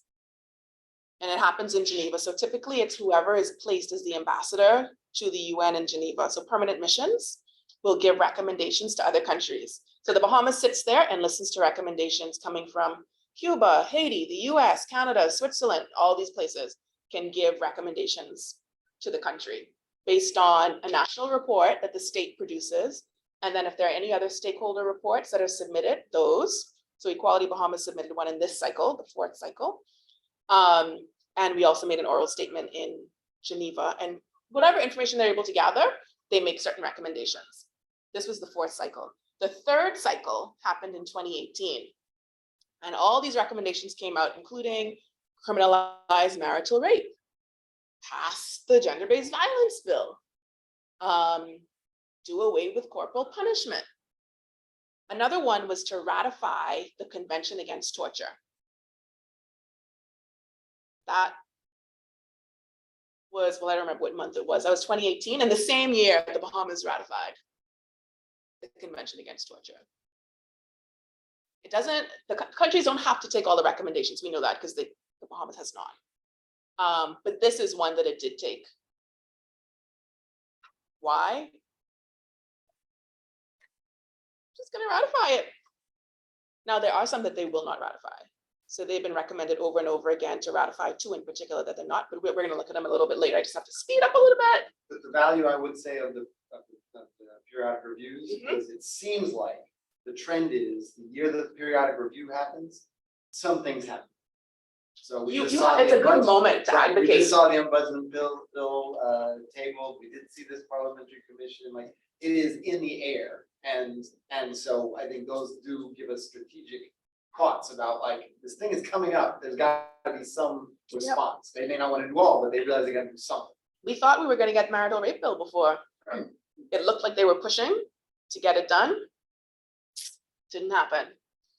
Article 6, everyone has the right to recognition everywhere as a person before the law. And I really like this one. This one is one of my favorites. I go back to this a lot.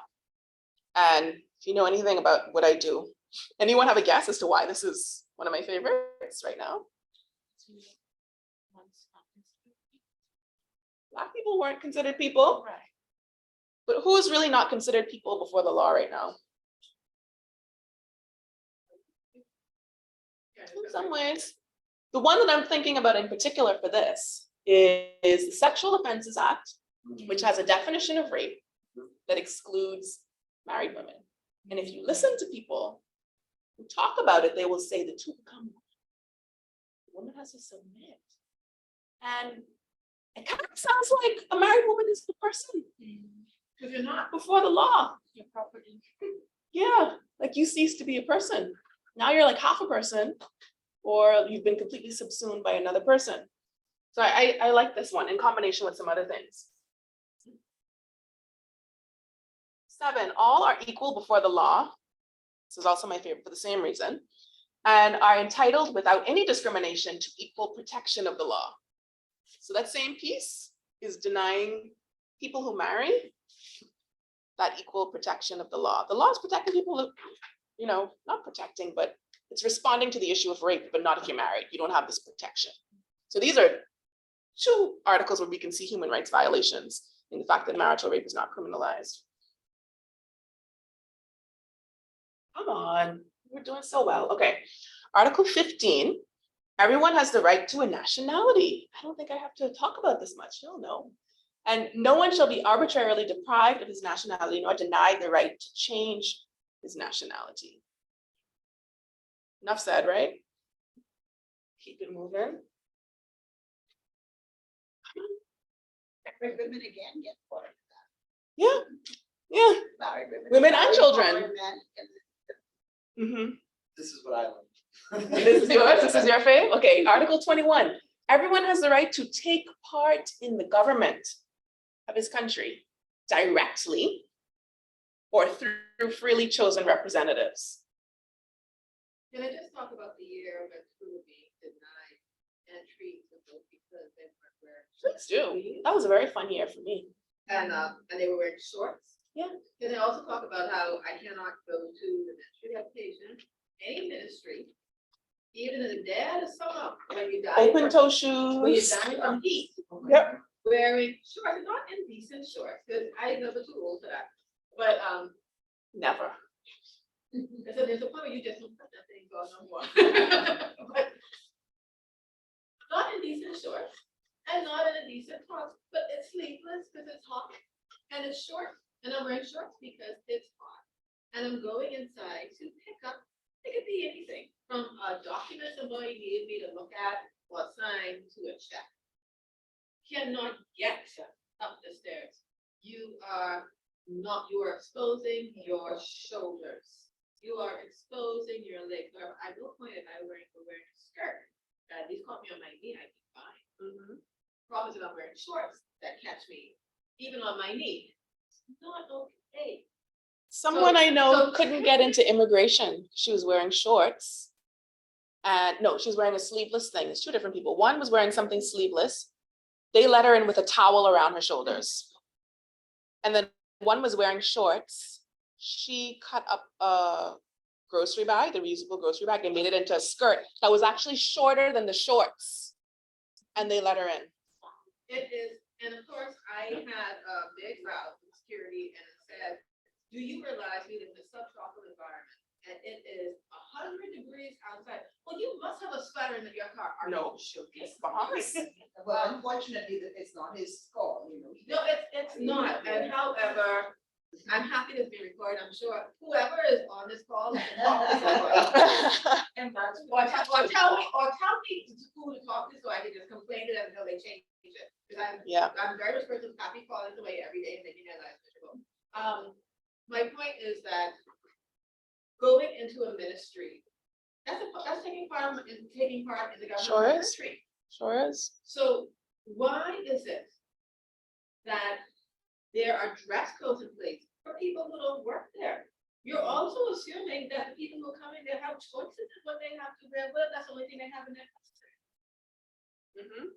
You're saying that they can't pick a scholarship form for their child? Yep. Yep, people have uniforms because there are so many people are like bartenders and waitresses and all these things and you wear shorts. But I'm really interested in this directly thing because that means like running for office and I'm gonna connect that a little bit in a minute. Hopefully I'm gonna get there.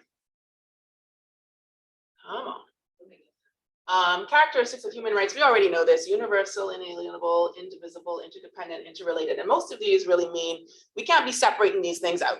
And you can't really enjoy this right if you don't have this right. It just doesn't work that way. You have to have them all. These are some of the treaty bodies under the United Nations.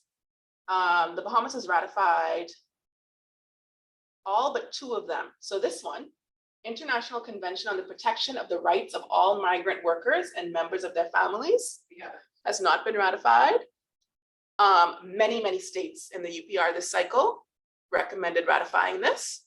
And they also recommended ratifying the International Convention for the Protection of All Persons from Enforced Disappearance.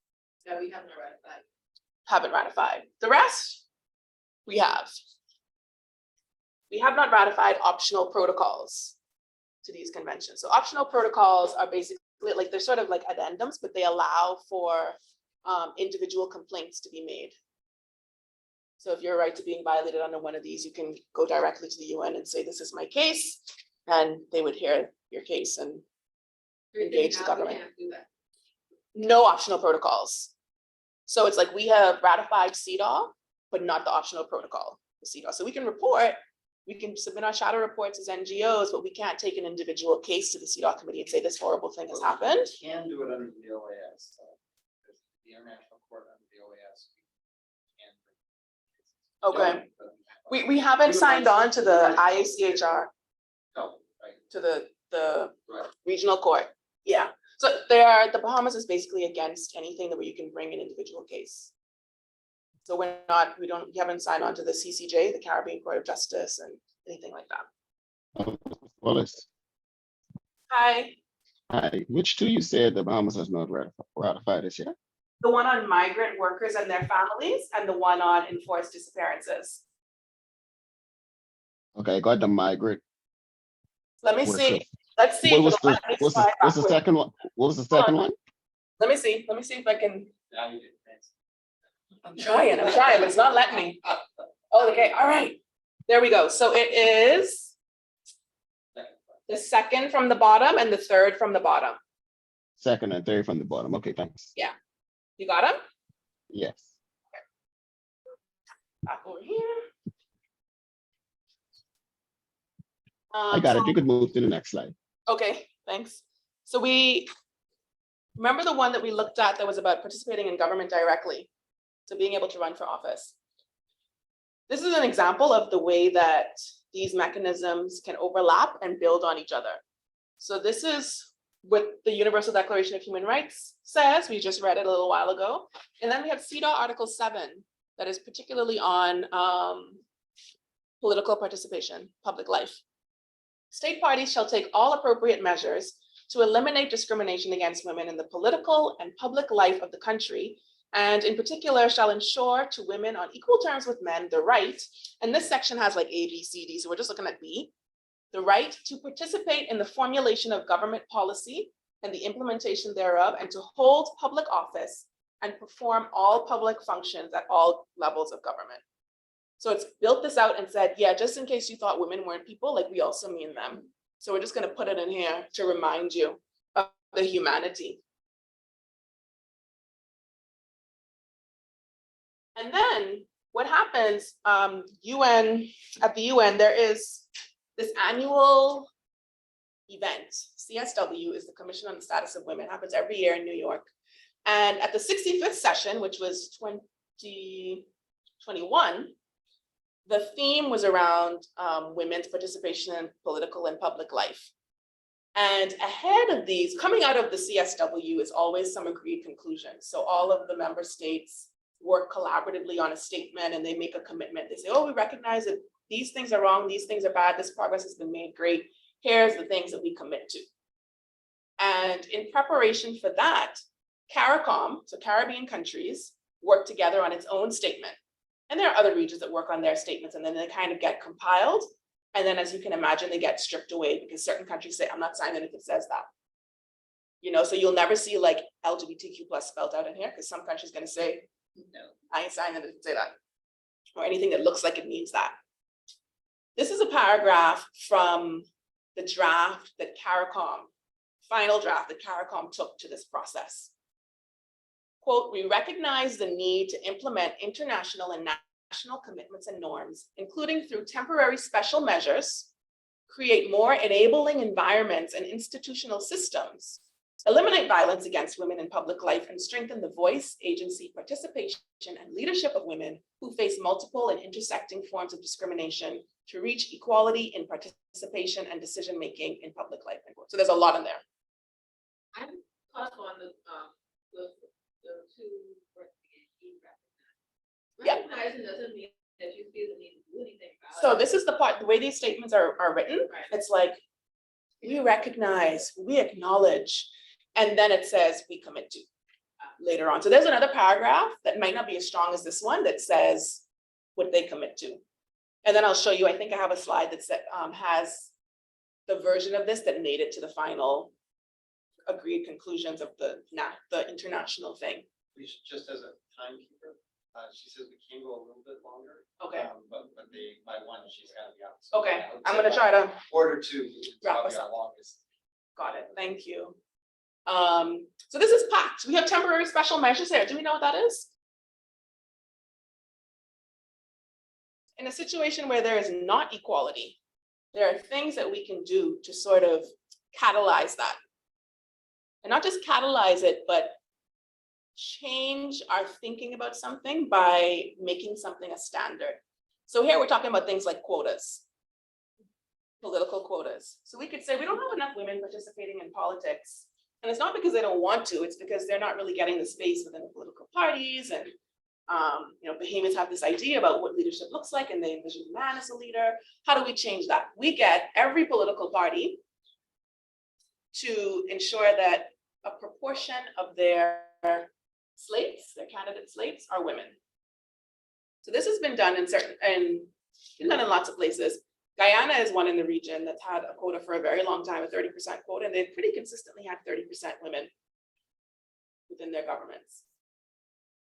And temporary special measures, it's important to remember these are temporary. These are just meant to help society to see a new thing and to understand that it can happen. It's temporary. And it's not about getting rid of meritocracy, because people will say that, right? Like, well, why do women need special treatment? Well, because we've been put in a position where we're not able to get there. So we want to make it possible, and we don't want to do it as a token. So quotas also come with some of those stipulations. So you're not going to take a woman running for the PLP, and you're not going to run her in Freetown or Montague. That's not a winnable seat. You run them in winnable seats. So you have these kinds of stipulations. This is super, super interesting. That's just temporary special measures. And then what was really important, and this part, civil society put this in here. So we were in hours and hours of meetings negotiating this language, and we would not let up on enabling environments and institutions. So there's a lot packed into that. How do you make it possible for women to run? If we still have circumstances where women have to be the ones to do the school pickup, help with the homework, do all these things, how can be in parliament? Also, a professional woman choosing to have a family. Yeah. Automatically, and happily studies, put her in a position where she's expected to put her whole life on pause. Because daycare is not easy accessible, right? Like health is not easy accessible. Most jobs don't even have that built in. Yeah. And we are unusual, I would think, to a point in society where you have more men participating in that area, but for the most part, it's women. Little plug, Equality Bahamas is currently doing research on family leave, parental leave in particular. We're talking to people who have had children in the last 7 years about their experiences of maternity leave, did their partner take leave, and also talking to men, particularly on Saturday. We have a session, it's virtual, Saturday at 1 p.m. to talk about leave, like what kind of leave do co-parents want, or non-birthing parents or fathers, what do they want, what should this look like, so that we can involve people, the affected people, in making these recommendations and design something that we can present to the government and advocate for. Of course, eliminate violence against women in public life. We've seen it, what it looks like. Remember when Glenys Hannah Martin was running for the leadership of the PLP and the nasty things that were said? So all of this is, it looks like a little paragraph, but there is a lot. Yeah, it is. Right, Dr. Patterson, how you feel about this? Yeah. All right, so here we go. This is the commitment. Strengthen an enabling environment for women's participation in public life and decision-making by addressing women's poverty, unpaid care burden, we fought for that, unequal access to sexual and reproductive health and rights, education and technology, and fostering skills development. So it kind of, it doesn't have as much as that earlier paragraph, but it gets more specific about what that enabling environment needs to include. And then hopefully I have it here, what ended up on. So this is what ended up in the final agreed conclusions of the Commission on the Status of Women's 65th session. The Commission also recognizes the need to implement international, regional, and national commitments and obligations aimed at achieving gender equality, including through temporary special measures as appropriate, and create an enabling environment to promote women's full and effective participation in decision-making in public life and strengthen the voice, agency, and leadership of women and girls. You can see some of the phrases, right, that have come from that CARICOM statement. And you can see that other things were kind of pulled, and maybe some parts of that ended up in another paragraph because it just made sense in that big thing. But you can see how different mechanisms feed into each other. None of them operate by themselves. You can quote from the Universal Declaration of Human Rights, but it's very helpful if you can look at an article and find another convention that ties into it. And even better, if you can find a process or some annual convening like CSW, where there are agreed conclusions, there's something coming out of it, some kind of commitments. And as advocates, as people from NGOs, civil society, we need to know what these commitments are, and we're not going to know unless we seek them out. Because they're not coming back and announcing to us, guess what, we committed that we're going to make life better for y'all. Like, they never do that. Yeah, but I think it's one thing to do with that. To public life strength of like the reality I find in this country is that at a more like political level up here, you see them trying, even though I have to say sometimes I feel like when it's time to campaign there, for the ones who haven't actually taken it seriously, they scrabble and they find, I couldn't pick up anybody off the road. And unfortunately, what bothers me the most about that is that there needs to be more women in public life. There need to be more women in the Senate, in the ministry. I mean, the list goes on. But you're not going to be able to make a strong case for female leadership if you're bringing in people who are really underqualified for those positions, honestly. And there are enough well-educated, involved, really, I don't know if these were innovative, but women who have really been making serious strides in this country to engage. Like, there's no reason just to choose whoever. Quite frankly, but you see that at that level, but then you look across the boards, the appointed boards at quasi-governmental institutions around the country, and that meeting the quota has not been taken there. So what you will find is you'll find boards of institutions that are primarily men, and then under, and the people, the majority who work in the organization are women. And you know, the argument is, oh, women are better at managing stuff. No, that's put out of the window, right? If you do not have men and women participating in an equal manner, a critical manner across the board, you're never going to develop healthy, balanced institutions.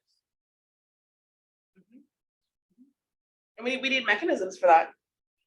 I mean, there are groups that are very focused on more women in politics. And I'm kind of like, which women? You know, because sometimes we end up with women in parliament who say all kinds of nonsense. or who don't say anything at all, right? Who don't speak up on issues or just become a part of that club and just toe the party line or whatever. We need women who actually believe in human rights and women's human rights in particular, and are prepared to stand up in it and not collapse under the pressure of, the majority that are in there. Hmm?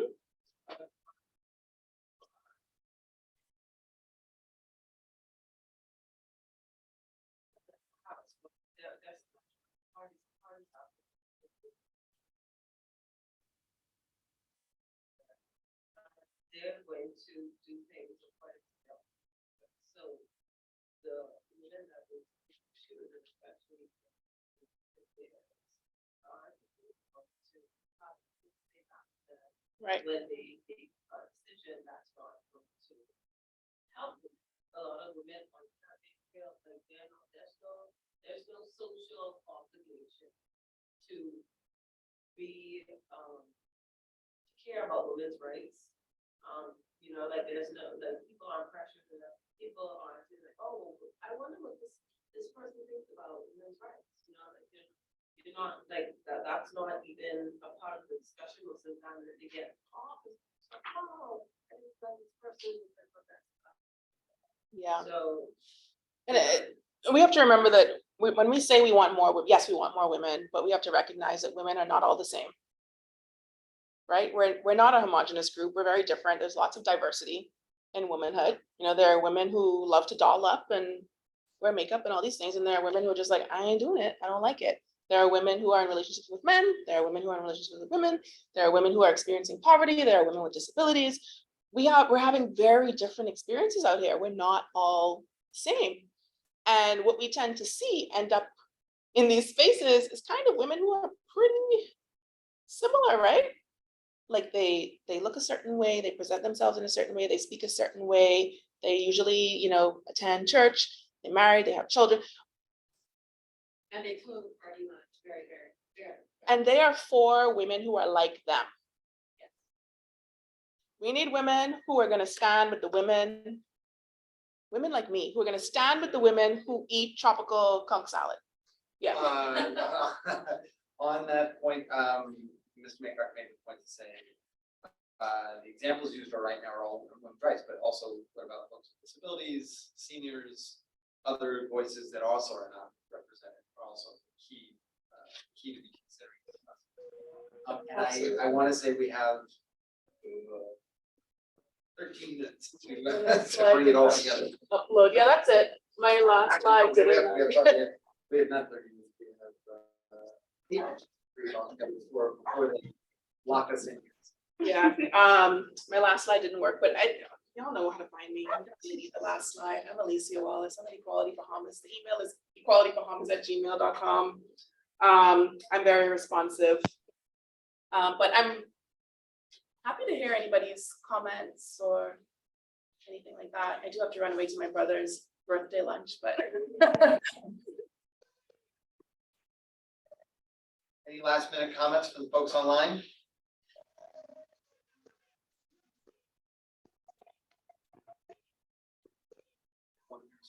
Brother's birthday.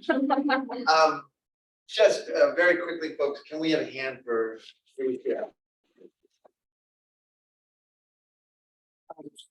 So a lot of information. We got very big picture. I want to, and I think again, the whole concept of how do we change systems, first and foremost, by looking what we ourselves can change, what in our own backyards we can change, and then how we connect with folks on the other yard next to us. And I think this is a framework.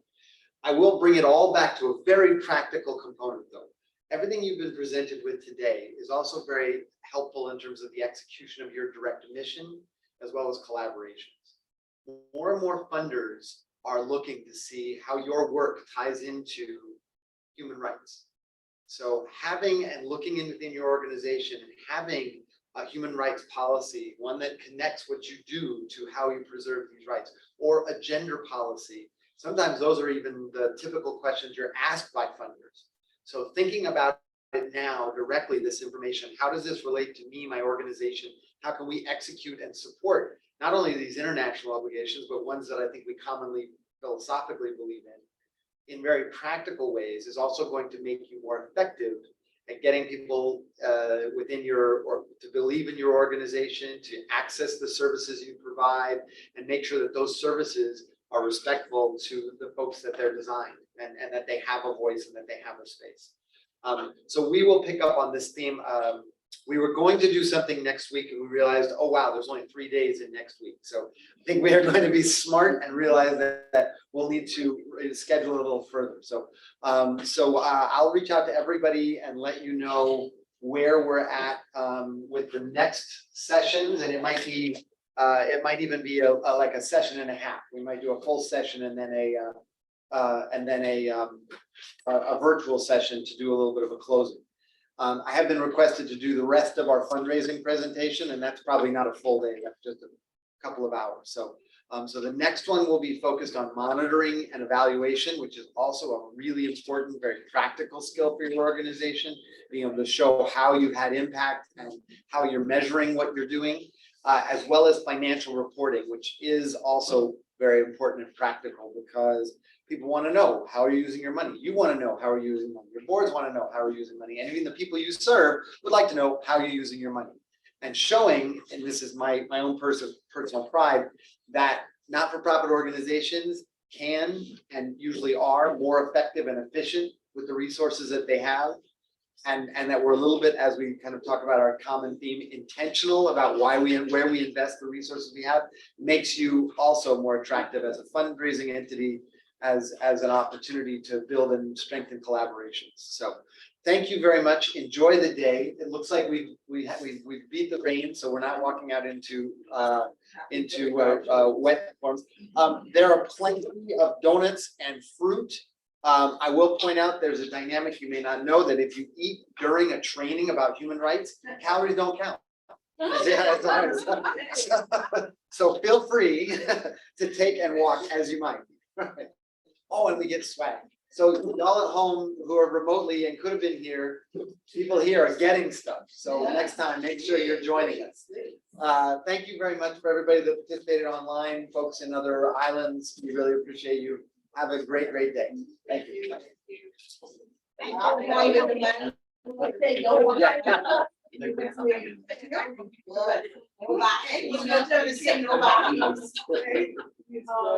No backies.